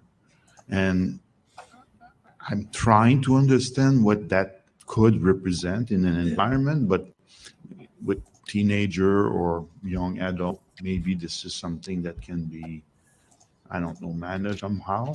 But in a school with children like amongst adults, which are the faculty, would you compare what you lived through of something like aggression? I know. I'm not sure how to answer that question. I know I felt segregated and I felt discriminated against. I felt, I just felt very isolated. So I don't know about the microaggression piece. How did you felt emotionally? Oh, emotionally, yeah, emotionally, I was really traumatized. I was really sad. And I was thinking, what am I going to do for work now? How am I going to make a living? I can't go back into that environment. They won't even let me back into that environment. So they made it very difficult for me. So so yeah, so I went into this anxious, stressful state of, fight or flight, and thinking, okay, I need to like boots in and just moving and figuring out what I'm going to do. And that's where I was really grateful that I, this doctor that was helping me, the psychotherapy was really helpful to help me get through that stage. My other question, maybe you're not aware of that, but in Quebec, they actually conducted a very extensive study to look at the impact of these measures in school, in the learning process and behavior of the children and so on. Are you aware of similar study in Nova Scotia? And I'm not aware of similar studies in Nova Scotia directly, but from some of my training in working with healing, transdisciplinary healing education, that working with educating traumatized children, right? Seeing how trauma and these things not only have mental health implications and psychotherapy indications for the children at the time, and if it's not worked out immediately, it can turn into other illnesses and disease, right? But it also can have a delay in development in their development of their organs, in the development of how they move and their growth.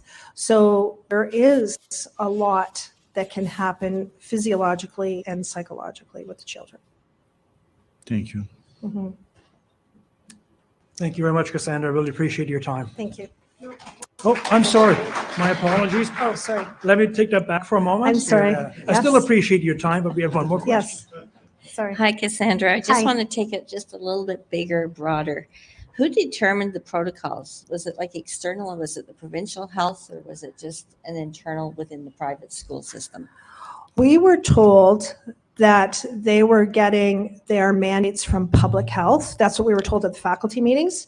And the school had put together a small group of individuals, teachers and parents, that put together what they felt were the measures and protocols that our school would be doing.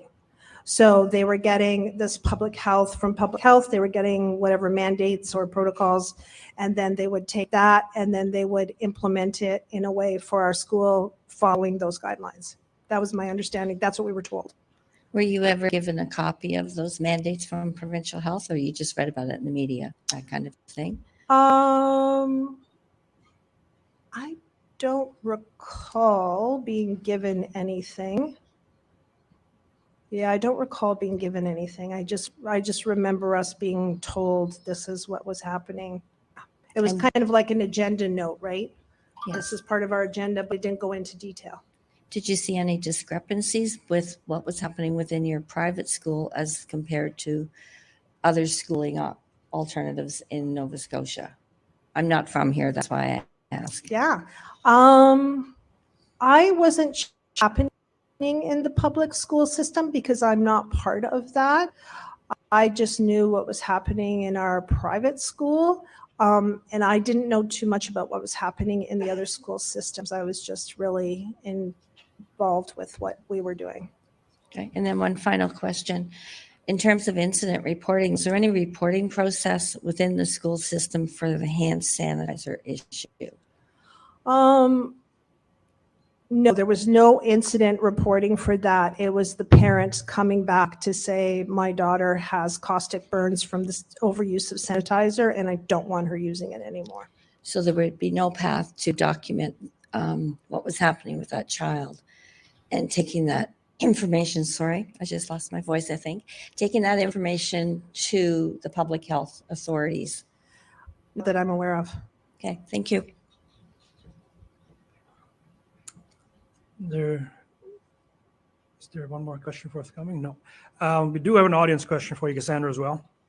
The question is, thinking of air quality and our scent-free schools, did the hand sanitizer have any negative impact?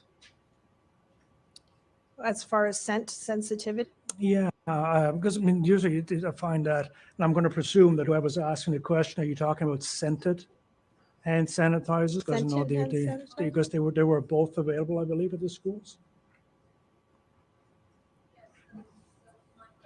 Yes, please.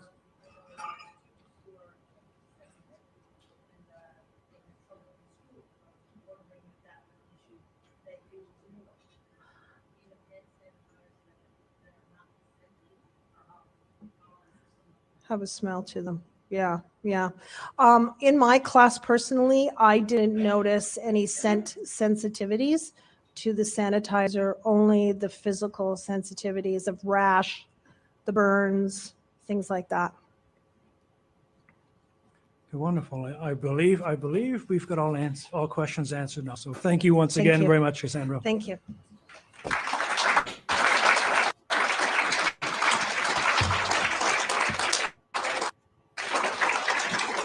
Thank you all. The hearings will rise for the day and reconvene tomorrow at 9 a.m. Thank you.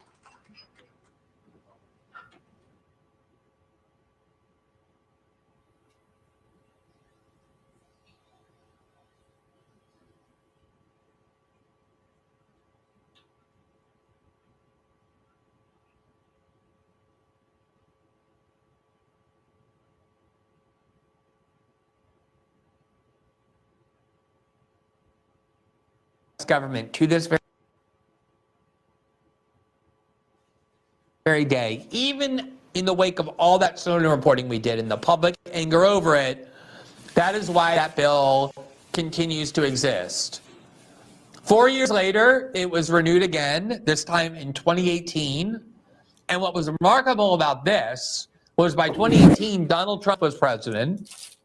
And it was very common for Democrats to call Trump a new Hitler, to warn that he was attempting to install a new white supremacist dictatorship, that he was an existential threat to the republic, all the things that we still hear and heard back then about Donald Trump from Democrats. And yet, they were able to keep this bill intact, this warrantless spying power, fully empowered with no reforms. We're going to pull out of that. Going to take a break, and I've got some other stuff queued up. Going to go back a little bit to what's going on with the banking crisis. I've got a Peter Schiff thing set. So I don't know if you know who Peter Schiff is. He's one of my favorite economists. So don't go away.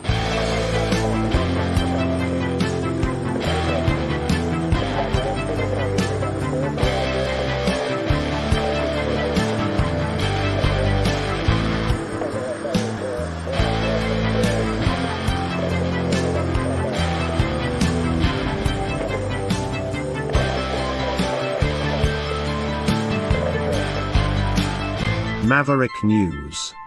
Fighting for freedom. The New World Order. Government overreach. The Great Reset. Mainstream media lies. Now more than ever, independent voices are needed. Donate now at freedomreporters.com. That's freedomreporters.com. Maverick News. The antivirus program for your mind.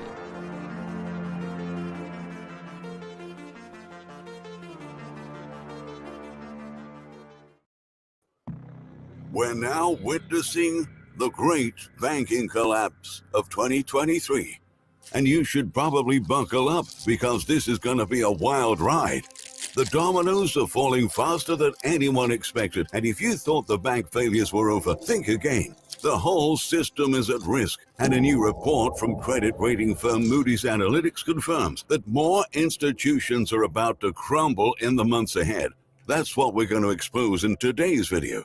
But before moving on, we kindly ask you to support our work with a thumbs up and don't forget to subscribe. When the cryptocurrency exchange firm FTX collapsed in November 2022, that should have raised some major red flags in the financial world. But the scandal was rapidly foreshadowed by the next hard topic, and the focus was removed from the downfall that resulted in $51 billion lost in collateral. Sadly, that was only the first domino to fall, and now a cascading failure is in motion. In the last 7 days, we have seen the second and third largest bank collapses in the history of the United States. But the truth is that the demise of Silicon Valley Bank and Signature Bank won't be unique cases. The Federal Reserve generated a $620 billion black hole in our banking system by aggressively raising interest rates, and our quadrillion-dollar derivatives pyramid scheme is shaking right upon us. Now, policymakers are desperately trying to fix things by recklessly spraying money around when they're actually going to need a much bigger hose. The speed at which financial institutions can break down in the digital era is absolutely breathtaking. According to the Wall Street Journal, in a single day last week, $42 billion were withdrawn from Silicon Valley Bank, leaving the financial institution with $1 billion in negative cash balance, the company said in a regulatory filing. Experts say that the staggering bank runs unfolded at a pace that could only be enabled by online banking, with panic spreading on social media platforms and chat groups fueling mass withdrawals. In the day leading up to the bank's collapse, several famous investors used their Twitter accounts to warn about the threatening situation, with many of them urging startups to rethink where they kept their cash.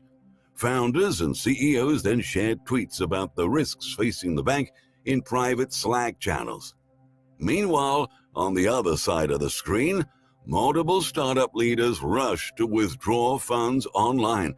So many, in fact, that the online system went down.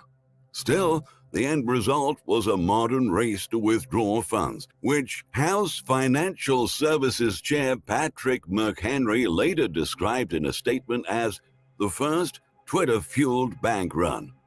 Even back in the ancient days, way before we had any form of modern communication, this stuff tended to be rumors that moved really fast. The reason it would happen is people would walk down the street and observe people standing outside of banks. Andrew Metrick, professor of finance and management at the Yale School of Management, explained. Now, we don't have to do that, but we have Twitter. You should be absolutely terrified right now. Jason Calacanis, a tech investor, wrote on Twitter, all in capital letters this Sunday, "That is the proper reaction," he emphasized, again in capital letters. Right after that, Signature Bank was also hit by a withdrawal tsunami, which then led many other regional banks to also see massive outflows, leaving the question of which banks will be the next to implode. On Tuesday, a new report by the credit ratings firm Moody's Analytics revealed some alarming information about the U.S. banking sector. In a harsh blow to an already reeling sector, Moody's cut its view on the entire banking system to negative from stable, CNBC reported. The firm said the action was a response to the key bank failures that prompted regulators to step in with a dramatic rescue plan for depositors and other institutions impacted by the crisis. We have changed to negative from stable our outlook of the U.S. banking system to reflect the rapid deterioration in the operating environment following deposit runs at Silicon Valley Bank, Silvergate Bank, and Signature Bank, and the failures of SVB and SNY, Moody's outlined in a report. The firm's move can have ripple effects because it can impact credit ratings and thus borrowing costs for the entire sector. In the report, the rating agency said that despite the extraordinary actions taken to shore up impacted banks, other institutions with unrealized losses or uninsured depositors still could be at risk.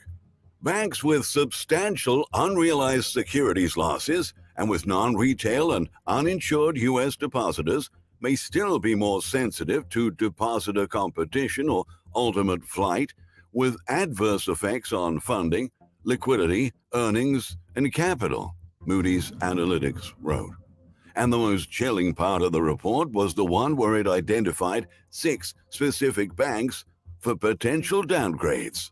Moody's warned it was carefully reviewing the rates of First Republic Bank, Zions, Western Alliance, Comerica, UMB Financial, and Intrust Financial. The firm had previously cut the rating of Signature Bank, which then has been seized and turned into junk. Needless to say, we must keep a very close eye on those 6 names. The thing that's different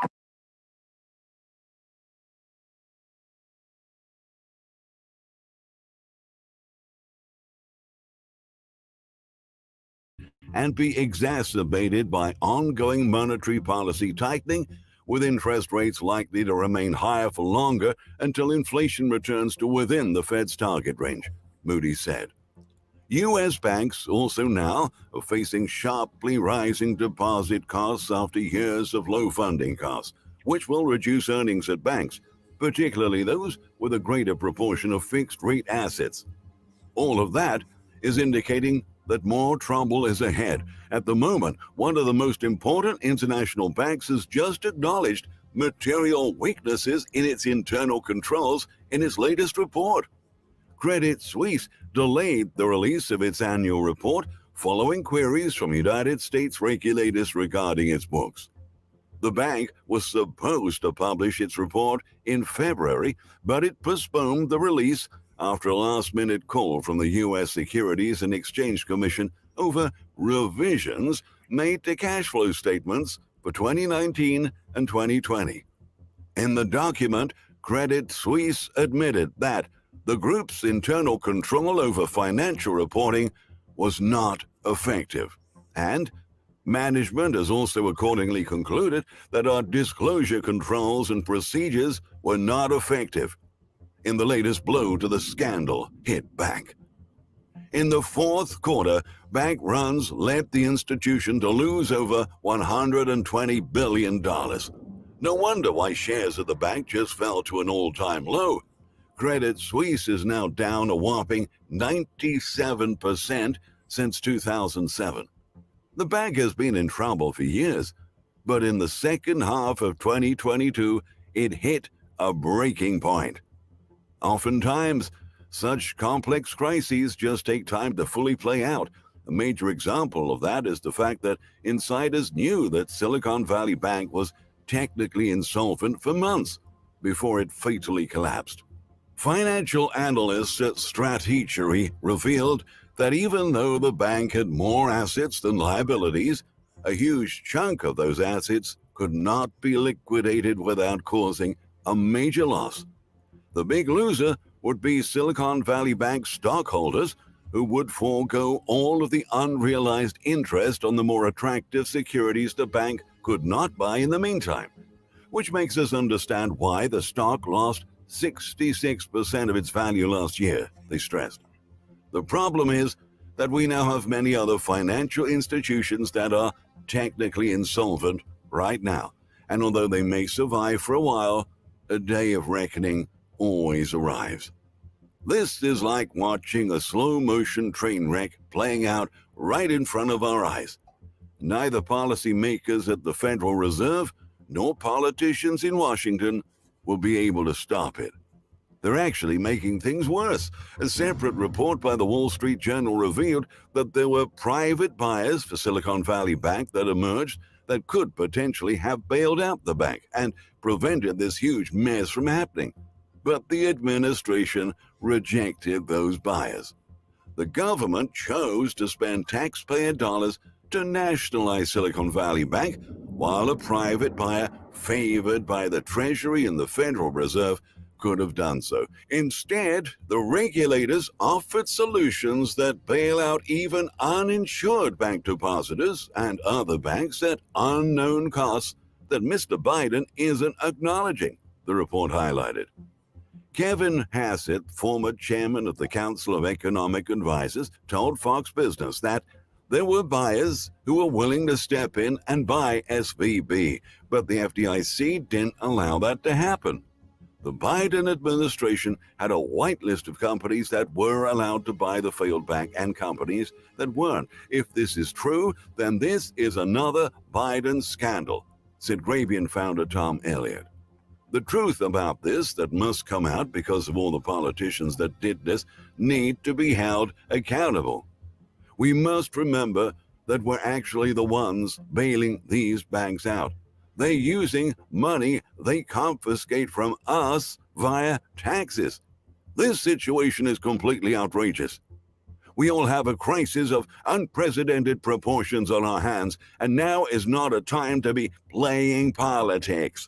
We must also remember that economic activity is slowing down all over the country, and large corporations are cutting thousands of jobs every week. Just a few days ago, the parent company of Facebook, Meta, announced a second round of layoffs. Another 10,000 employees will be laid off after the company cut more than 11,000 jobs in December, reducing its workforce by 13%. Last month, Meta posted declining profits and its third quarter of decreased revenue. Meta CEO Mark Zuckerberg, in a message to employees, said he made the difficult decision to make the cuts, adding that recruiting employees were expected to be impacted by the layoffs this week.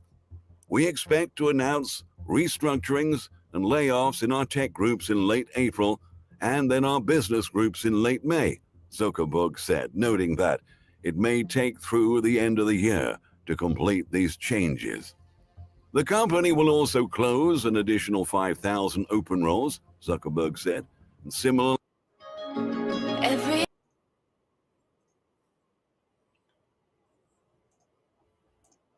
announced that it would cut about 12,000 jobs. SiriusXM Radio is cutting about 8% of its workforce. So far this year, 483 major tech companies have laid off 128,202 employees. And that's according to data compiled by layoffs.fyi, the site that has tracked tech layoffs since March 2020. In February, many more companies revealed plans to lay off their workers from all around the nation, and data compiled by Challenger Gray and Christmas, a nonpartisan research firm, shows the shocking increase in the number of job cuts that are coming in the months ahead compared to what was happening the same time a year ago. Last month, employers announced plans to cut 180,713 jobs, up by an overwhelming 427% from the 34,309 cuts announced in the same time of 2022. It is the highest total since 2009, when the U.S. economy was in the depths of the Great Recession, the firm revealed. You heard that right. 427%. If you were still in doubt whether or not this was going to turn into a major economic meltdown, this piece of statistics makes it very clear how bad the problem we're facing. Things will eventually get a whole lot worse than they are right now. That's why we encourage our viewers to get ready for the incredibly challenging times that are approaching us, because they will truly change life as we know it. Thank you for watching. If you enjoy our videos, we highly recommend End Time. And that is the Epic Economist. And as I said, we also have Peter Schiff queued up for you. Schiff is one of my favorite economists. Where'd you go, Peter Schiff? I seem to have misplaced Peter Schiff. Come on, Peter, come on back. Where are you? That's very odd.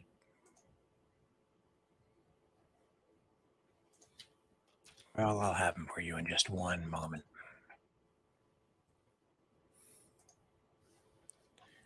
Here he is. So Peter is I would say, kind of conservative. Kind of a free market guy for sure. Capitalist, if you will, but certainly free market. And I see very close eye to eye to him with him on most issues related to the economy. And I'm in alignment with him as well on these banking issues. Now, here he is speaking on Real America. He's been invited back on quite a number of programs in the last few days because of this SVB scandal. Our first guest this evening is the man who sent those tweets. Chief economist and global strategist, also the founder of Shift Gold and the owner of Europac Gold. Let's welcome Peter Schiff back to the program to get some answers. Peter, welcome back. So we saw this go down late Friday. We stuck it into our Friday show, and a lot of us behind the scenes were going, this is not going to end well. This is huge. When you start looking at the tech companies that kept their money there to the tunes of hundreds of millions, and then for Joe Biden to say, yeah, it's not going to cost the American taxpayer a penny.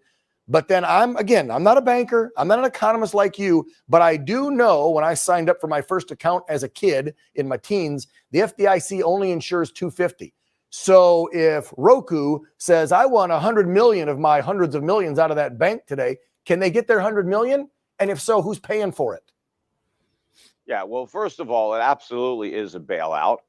And even if the stockholders of these two banks are not getting bailed out, their wealthy customers are. You're talking about very sophisticated, high net worth individuals, corporations that had unsecured deposits. They should be losing, but they're not going to lose because they've been bailed out by the government. You know, what we are experiencing now, this is the beginning of the 2023 financial crisis, which is going to be a lot worse than the one we had in 2008. In fact, it was the government's 0% interest rate policy and quantitative easing that sowed the seeds for this crisis. Of course, they created the 2008 crisis, and this one is even bigger.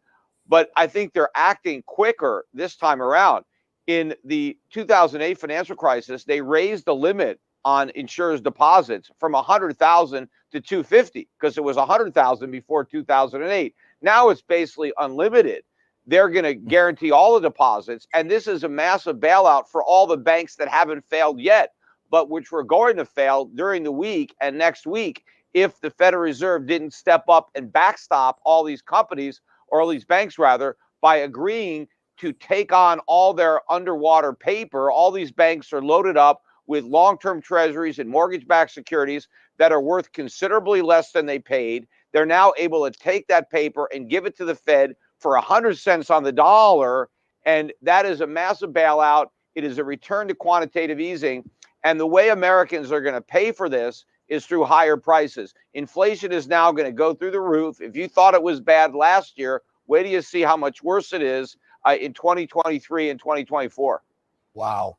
Not the news I want to start a Monday off with, Peter. Thanks a lot. Don't shoot the messenger. I know.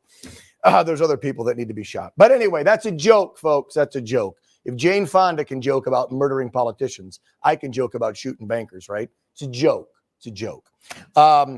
Peter, talk to me about the long-term effects this is going to have on the market, because all the analysts on Friday were saying we're going to see the market crash now within 60 days or less. That seems pretty crazy to me, but is it that crazy of a notion?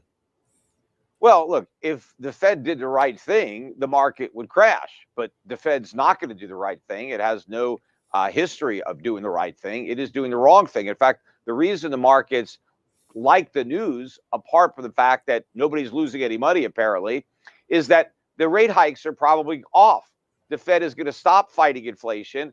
The Fed is going to actually go back to creating more inflation. We're going to get a resumption of quantitative easing. In fact, quantitative easing resumed today because that's the process that the Federal Reserve is able to bail out all these banks, is by printing money and taking their mortgage-backed securities and their treasuries onto its balance sheet. So the Fed's balance sheet is now going to expand and more money is going to be created. And so we're going to have a lot of inflation. And inflation is good for stock prices, right? It makes prices go up. So the price goes up at the supermarket, but it also goes up at the stock market. But the problem is, I think the prices in the supermarket are going to go up a lot faster than the prices in the stock market. So you may see your stock portfolio go up, but it's not going to go up as fast as your grocery bill or your electric bill or your insurance bills or any Peter, of the and other for most prices Americans, for most Americans who don't have a stock portfolio, they could care less of what you're talking about. They're going to be totally, you know what, when they see what happens to the prices that they'll be paying in 2023. Yeah. That's the key here. Yeah, absolutely. I mean, the people who had money on deposit at this bank, they're the ones that should have lost. But because they got bailed out, everybody is going to lose. And when Biden says your bank accounts are safe, they're at greater risk now than ever before. See, the real threat to your bank account is no longer that the bank fails. The threat is that the value of the money is destroyed through inflation. Every bank account is going to see a significant decline in its purchasing power. What I would do if I had a bank account, I had any savings there, I'd take the money out because it's going to lose value. Buy gold, buy something real. But the riskiest thing you can do right now is leave your money in the bank because you're guaranteed to lose. Wow. All right. That's a powerful statement. You and I may talk offline. I may need some advice on what to do with my money, Peter. Final question to you, real easy, because Joe came out doing what Joe usually does. Put the tweet up, please. He took no responsibility for anything in his inactions, because I know it wasn't any of his policy that set banks up this way. But I'll go back to 2008 when we saw those mortgage-backed securities fail and everything went to hell. We know what happened. I lost my shorts. So when he puts out this and says that the previous administration lays it all on Trump, it's his administration is at fault for the banks collapsing like this. Is there any validity to that? Well, not really. And in fact, look at his own Secretary of the Treasury, Janet Yellen. I mean, she did a lot more to engender this collapse than anything that happened while Trump was in office. But I'm not going to completely absolve Donald Trump for the deficits spending that occurred under his watch. He was helping to create the deficits that the Federal Reserve was monetizing. But the real roots of the problem go back to the Greenspan era and the low interest rate policy that followed the bursting of the NASDAQ bubble in 2001. That was the Fed's major mistake. That's what inflated the real estate bubble. And then they doubled down on those mistakes when that bubble popped and they went to zero and they went to quantitative easing. And then they tripled down during COVID when they just went to QE4 and just printed money like crazy.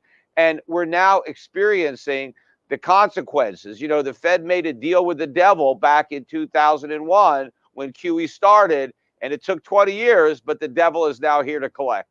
Wow. All right. So check your portfolio, folks. If you got anything, make sure you know where you're investing. Look at something solid, I guess, like gold, because, you know, I thought we got this fixed in 08, but obviously we did.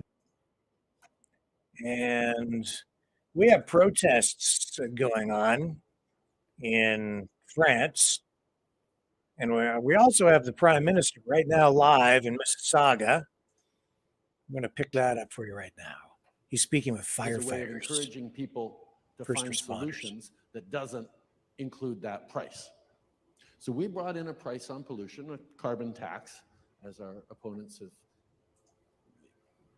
labeled it, that applies to carbon emitting things like gasoline and others.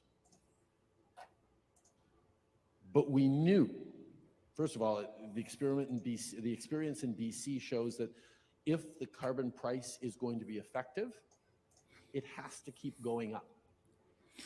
It has to continue to challenge. This is live in businesses Mississauga. okay, I'm going to bring in a new furnace. If I bring in an electric furnace, it might cost me a little more off the top, but because the carbon price is going up, I will save money over time. Investing in new technologies is really important. And knowing that that price signal is there is a huge part of incentivizing the behavior we want. I was down in Hamilton last year talking to the folks at DeFasco, where they made an agreement with us that they would shift off of burning coal to produce steel to going to electric arc to produce steel.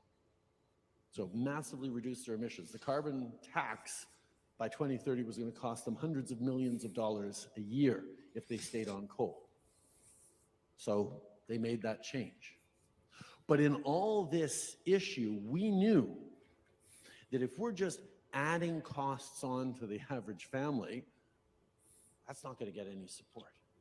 So that's why in the 2019 election, in the 2021 election, not just the next election, but the last two elections, were fought over this carbon tax. And Canadians stuck with it and stuck with us. Why? Because the one thing I've been avoiding saying as the big reveal on the carbon tax is that it's not revenue that's collected that goes into government coffers. Not even for innovation into new technology is going to save people. The proceeds of the carbon tax are returned to Canadians. Every month here in Ontario, or sorry, every 3 months here in Ontario, 4 times a year, you get a check in the mail called the Climate Action Incentive. It's, you know, worth around different jurisdictions have different levels on it. It can be around $1,000 a year or so. And it is more than an average family pays with the additional price on pollution that we've brought in. So the Climate Action Incentive gives you back more money than the carbon tax charges you.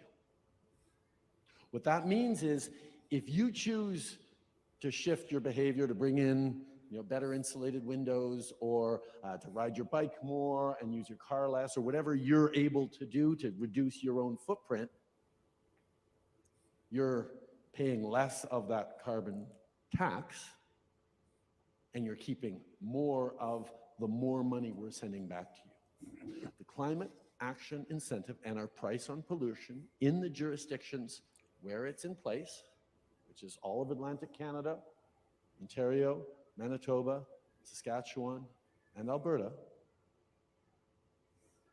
returns more money in the pockets of the average families than the tax charges them. If you have a massive McMansion and an indoor swimming pool, no, it's not going to offset your carbon emissions. But for 80% of Canadian families that are not the wealthiest, it gives them more money every single year. I don't And think so. that's how we've been able I'm to gonna do check in the Canada numbers. something that very few jurisdictions around the world have been able to do. And that's put a price on pollution. And that makes Canada one of the world leaders in fighting climate change. And what does that mean? It doesn't just mean, okay, we're on the right track for fighting climate change and keeping our planet safe. Of course, we want to do that. It also means people are increasingly seeing Canada as a place they want to be, not just as immigrants, but as investors. Volkswagen just decided to build its very first battery plant outside of Europe in Canada. We've seen billions of dollars of investment in electric vehicles, in electric batteries, in critical minerals, the kinds of lithium that goes in every battery that we have in our cell phones and our cars is available pretty much 80% only from China. Canada has lithium. We are now building critical mineral supply chains because after having seen Russia weaponize oil and gas and natural resources in its attack on Ukraine and its pressures on Europe, people are realizing, oh, we want to do business, and we want our resilient supply chains to be linked to countries that we can trust. And of course, everyone trusts Canada. And that's why companies around the world are looking at Canada, because we have been investing in the fight against climate change. We have been innovating in clean tech, in green. So I'm just looking it up here. And according to the Canadian Taxpayers Federation, the carbon tax is not revenue neutral. At least it wasn't in 2021. Here's the article from the Canadian Taxpayers Federation, which indicates, as an example, in Ontario, the report that they have here shows that the federal government collected $218 million more through the carbon tax than it rebated in 2019 and 2020. So that's the most recent information that I have available here. So that means the government does collect more than it gives back through the carbon tax. And we're going to go to Paris, France, and other locations in France where there are protests because of pension reforms that are being rammed through by Mr. Macron in France. And there's also a garbage strike in the capital of France, in Paris. And people are out protesting that as well. Here we go. These are the scenes tonight in the heart of the French capital, with French riot police being pelted with cobblestones, responding with tear gas and water cannon.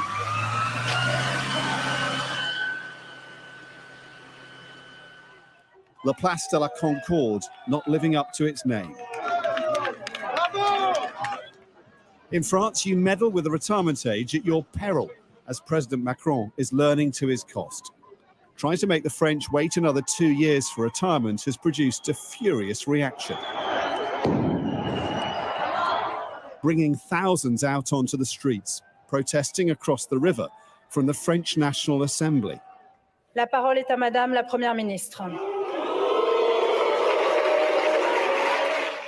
Inside, there was more pandemonium.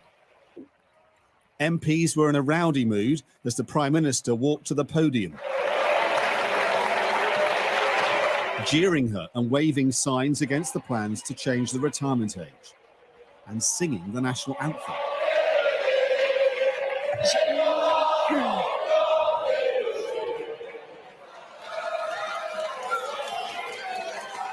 Aussi, sur le fondement de l'article 49, Elizabeth Bourne fought to be heard as she announced the government would be forcing the changes through Parliament without a vote.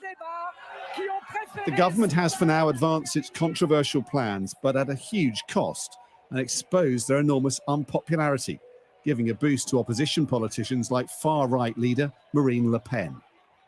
It's an acknowledgement of total failure for Emmanuel Macron, because it's his reform. He is the one who carried it. It was even the only one he defended during the presidential campaign, so it's his personal failure.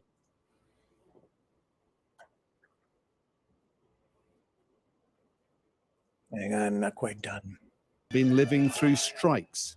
Rubbish has been left to rot uncollected on the streets, and huge protests have gathered momentum. That unrest now looks likely to intensify. Dominic.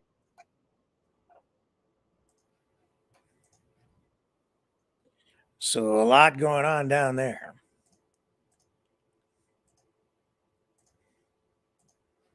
Okay, give me a minute. Be right back. The New World Order. Government overreach. The Great Reset. Mainstream media lies. Now more than ever, independent voices are needed. Donate now at freedomreporters.com. That's freedomreporters.com. Maverick News. The antivirus program for your mind.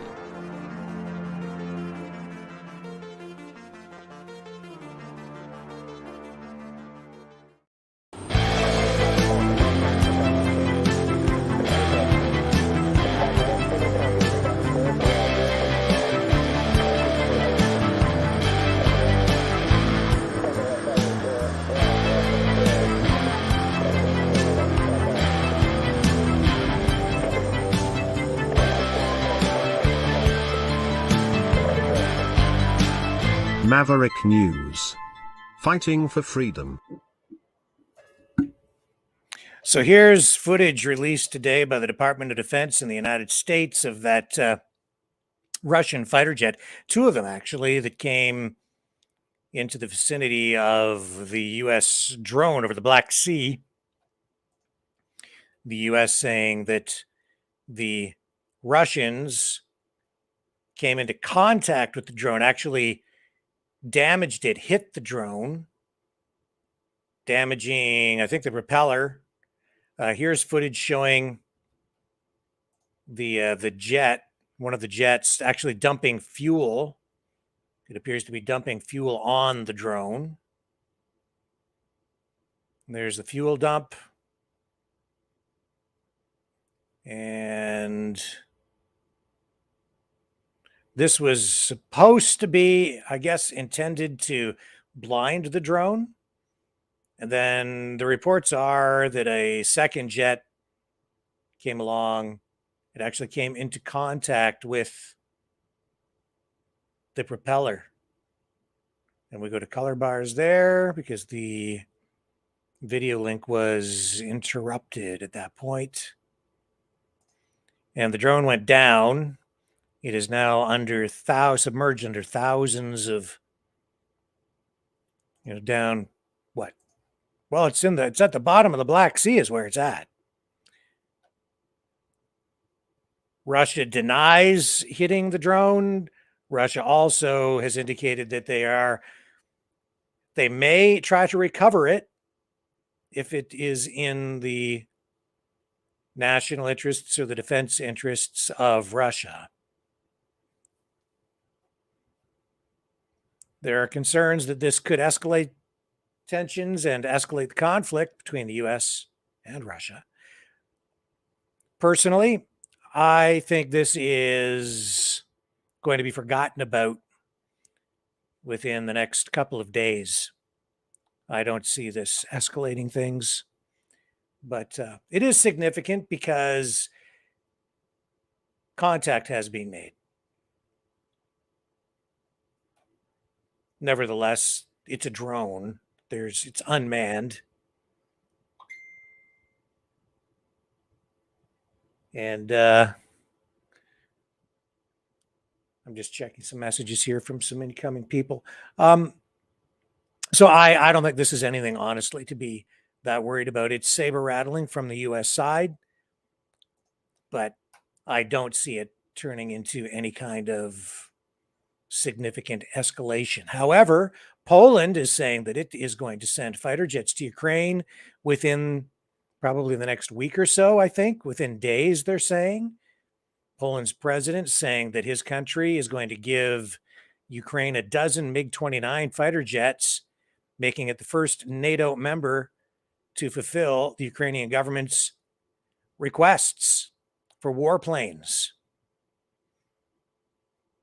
So Poland's president saying that they will hand over 4 of those jets within the next few days, and then the rest, which need servicing, will be supplied later.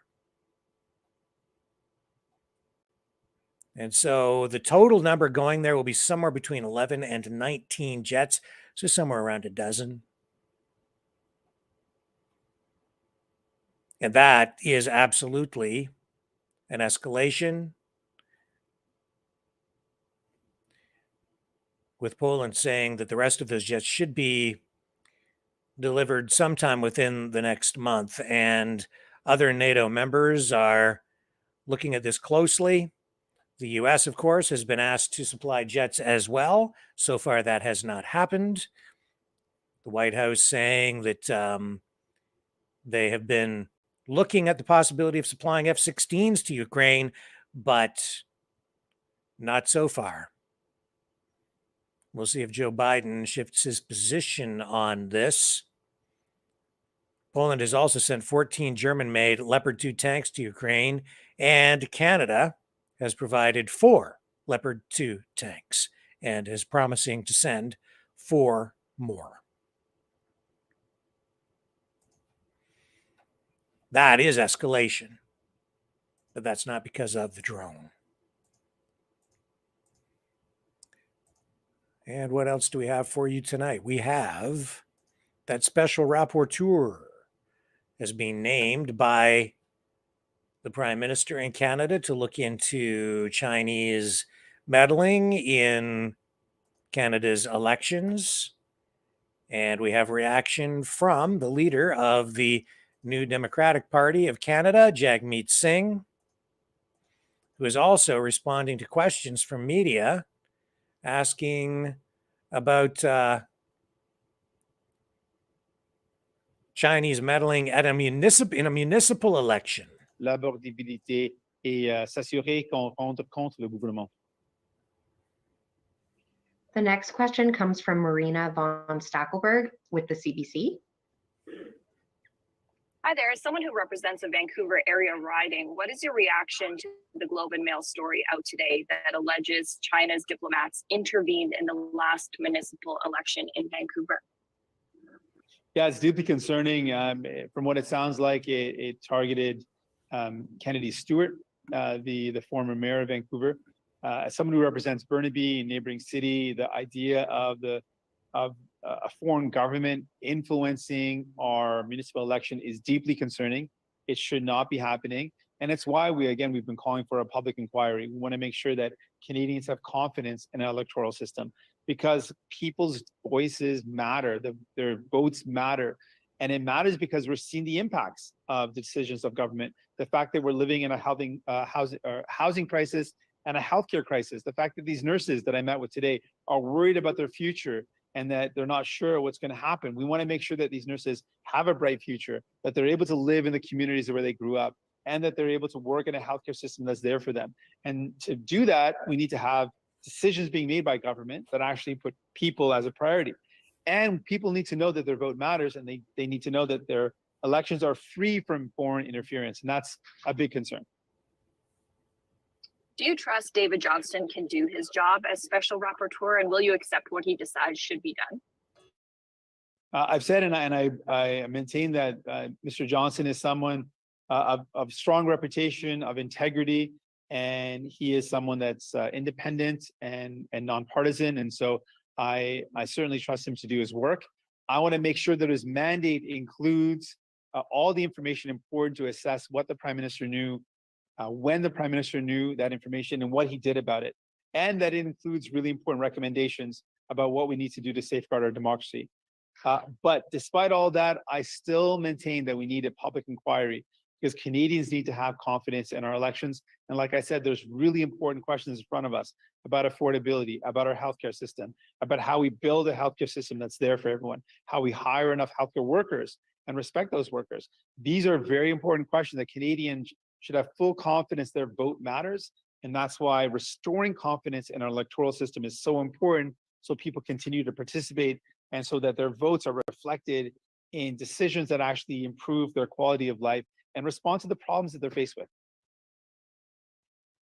Our next question comes from Dylan Robertson with the Canadian Press. Hi, Mr. Singh. Thanks for taking our questions. Just building on what you just spoke to about the integrity of David Johnston, I'm just wondering if you could comment on the Bloc and the Tories, noting that Johnston was referred to as a family friend by the Prime Minister in 2017. Mr. Blanchet says that he's close to Trudeau.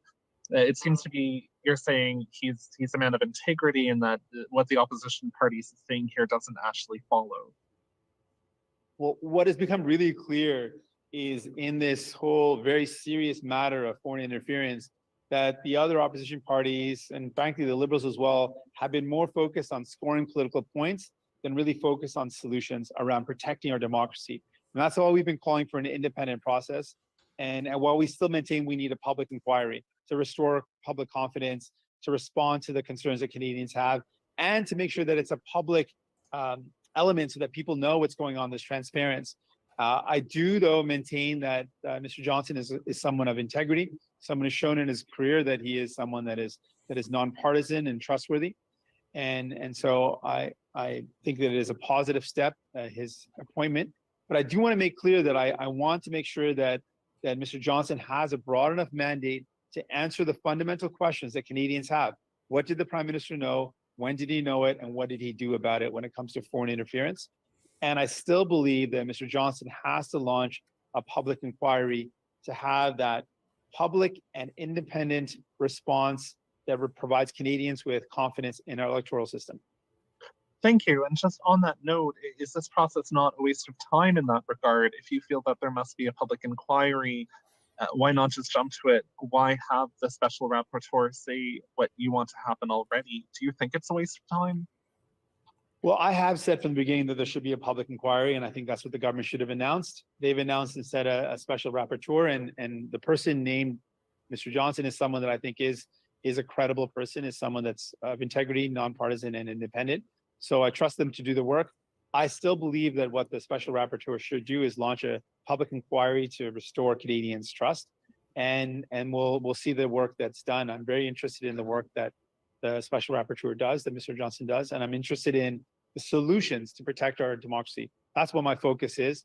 And again, I will continue to raise concerns that we need a public inquiry, and we'll see the work that Mr. Johnson does. This concludes our press conference. Okay. So let's take another break. We'll be right back. Don't go away.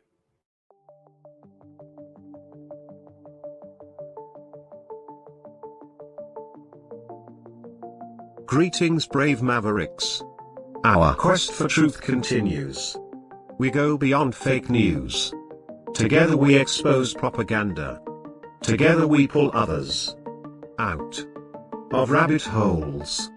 We are maverick thinkers. We are all unique individuals, defenders of individual rights and freedoms, credible, trusted, grounded in reality. Maverick News, Maverick News. Defending free speech,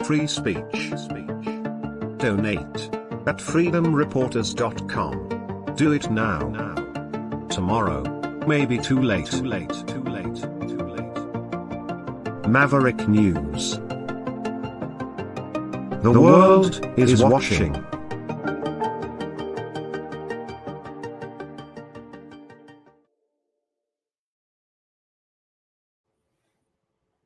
Very, very sad day today in Edmonton.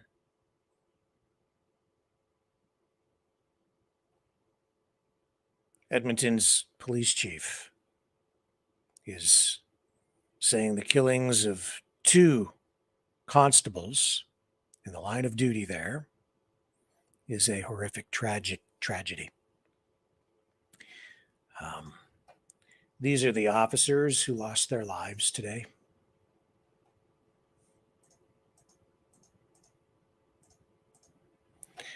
Constable Travis Jordan,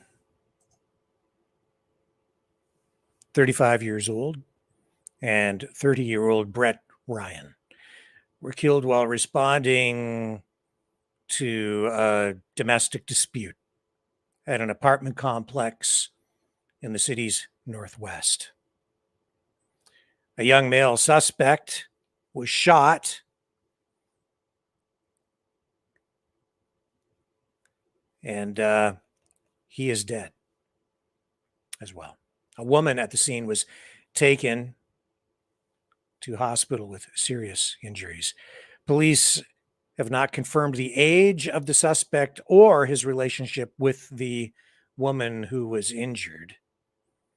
Neither police or Alberta Health Services have provided an update on the woman's condition so far this evening.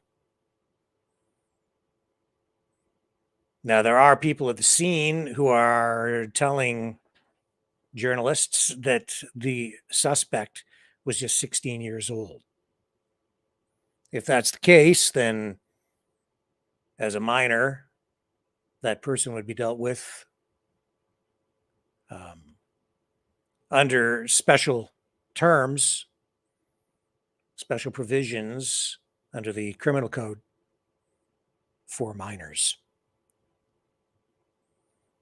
And there are also people at the scene who are telling journalists that the injured woman is the mother of the 16-year-old who was shot. Of course, the 16-year-old who was shot, having been killed,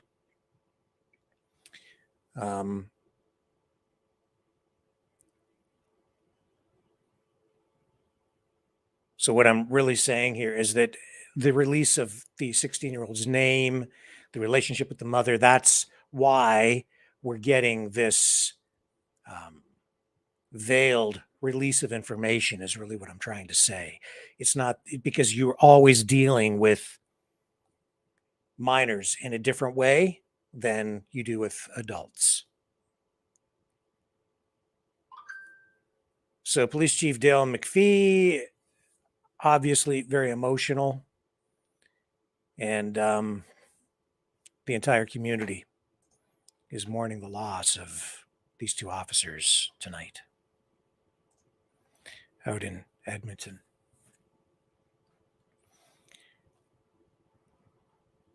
Another senseless tragedy. We'll get more information, I'm sure, in the days ahead. But anytime you're dealing with a young offender, even if they're deceased, the release of information is handled in a slightly different way. So we have to bear that in mind as we wait for information on the identity of the suspect and of this injured woman in Edmonton. I should comment, I think, too, on the National Citizens Inquiry that we ran earlier this evening. Riveting testimony from people who obviously have been impacted in dramatic ways because of the vaccine. Useful, helpful, revealing. That's what the inquiry has been already on this, the first day of testimony out in Truro, Nova Scotia. But I have to say, I'm extremely disappointed to see that there is like virtually no mainstream media coverage of this National Citizens Inquiry at all. I haven't seen even one story posted on any of the major mainstream media outlet news sites. I haven't even really been hearing much about it through independent media sites today or tonight. I thought it was important for us to run that portion of today's testimony. I think it is vital that that kind of information is shared. And I absolutely salute Preston Manning and the others who have helped to organize, coordinate, bring that inquiry to Canadians, make it a reality. It's vital because it's going to reveal information. It's going to give people a voice who would otherwise be voiceless. It gives their stories credibility. It creates a forum for discussion that otherwise would not exist. Even if the mainstream media completely ignores this, the information they are bringing forward will ultimately be undeniable, and it will add to the volume of evidence. And not just evidence, but just personal accounts for the record, for history, for Canadians, for future generations. I'm certain that in the years ahead, for future generations, this will be an era which they can look back upon to learn lessons. These are very dark times.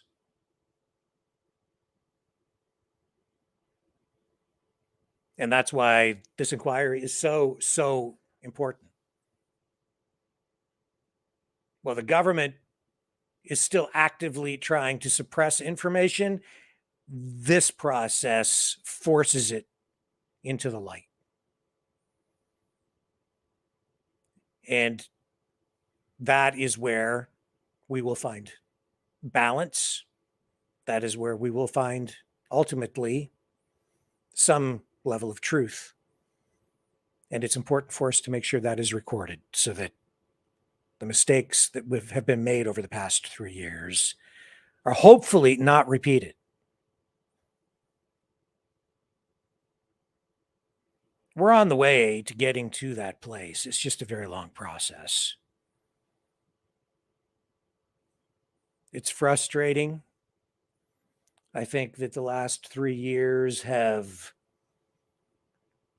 taxed people in psychological ways that are unquantifiable.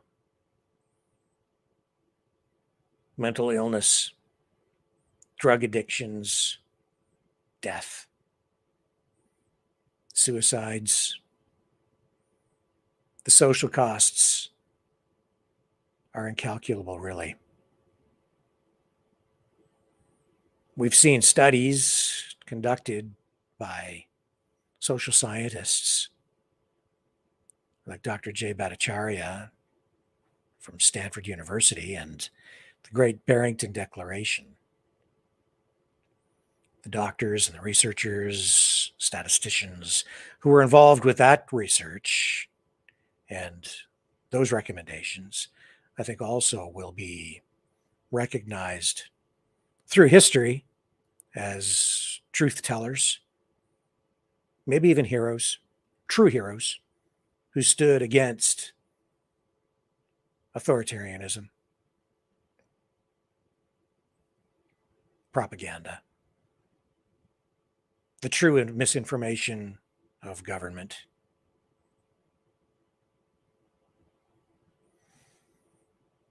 And this inquiry does get us closer to the truth, so I wanted to make sure we ran some of that tonight. That's one of the main reasons we set this channel up to begin with. And I have to say, I am humbled and grateful for the ongoing support that you guys showed overnight and through the day today, with messages coming in to reassure me that what we're doing here does mean something, that it is making a difference.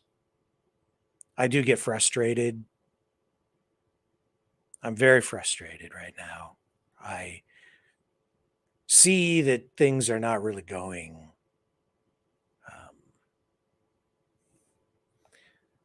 smoothly. I think we're winning, but we're winning in spite, I think, of some of the efforts out there.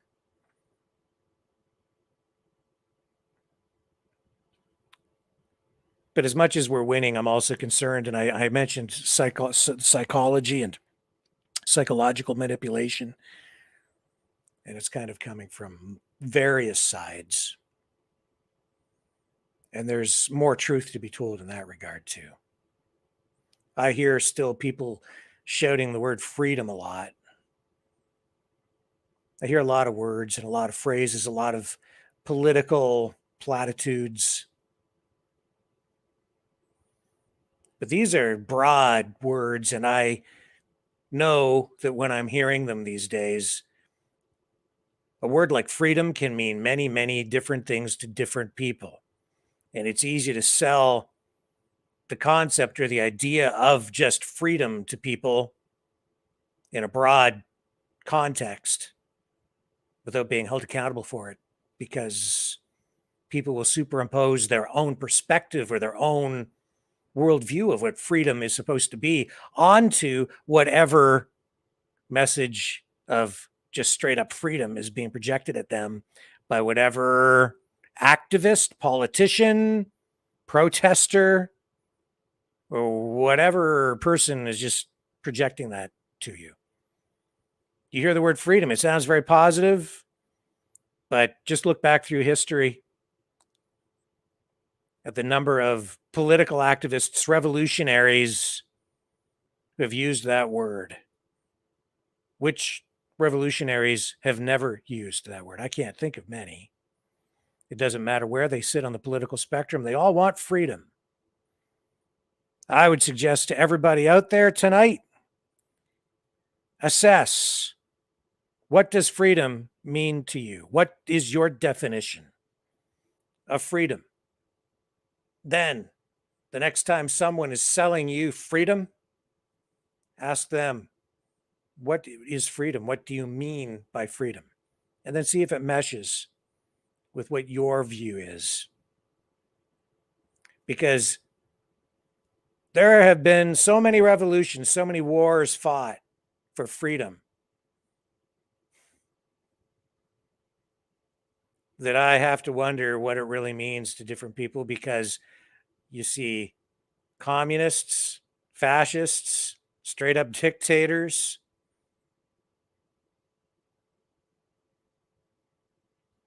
and politicians and bureaucrats pushing democracies. Well, what they claim are democracies. Is it neoliberalism? Is it libertarianism? Is it libertarian Marxism? Is it anarchy? What represents freedom? Is it lack of government, or is it heavy-duty government? What is it? What does freedom mean to you? Because I'm just realizing, not just now, but I've come to the conclusion over the last 3 years that freedom means a lot of different things to a lot of different people. It's a very all-encompassing term, word. Be careful. Be very, very, very, very careful. You might just get what you didn't ask for because you didn't define the words that were being sold to you. I'll be right back.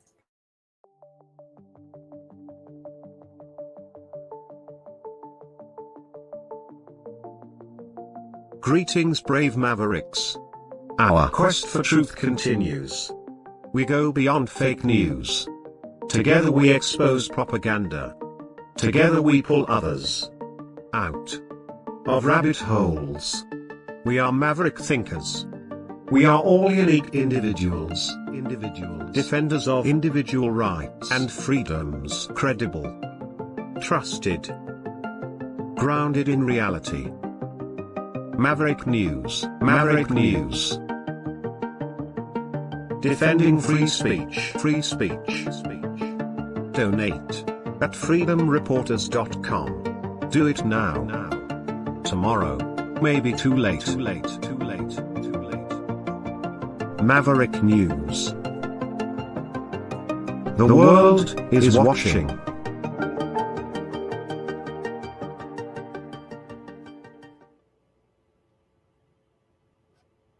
And now time to go back to the future, 1920 style.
I love that old stuff.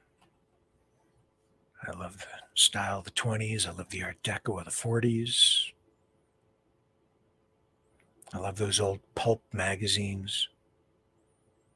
I love that old-fashioned science fiction.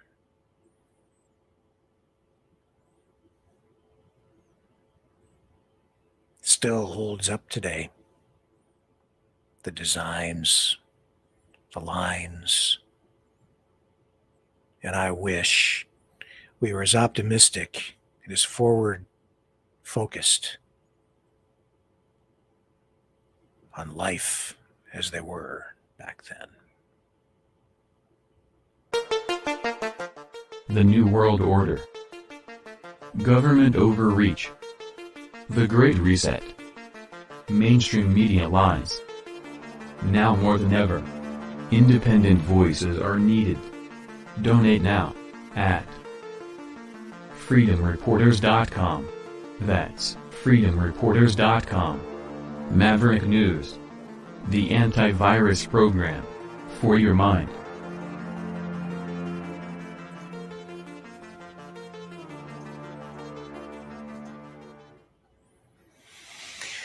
Okay, folks, that gets us to 8:44 p.m.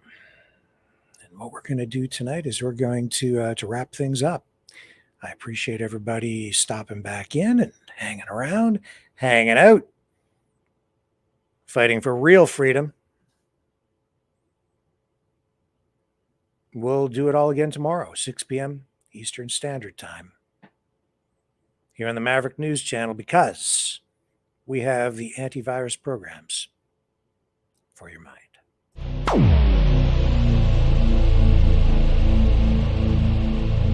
This has been a Maverick Multimedia production.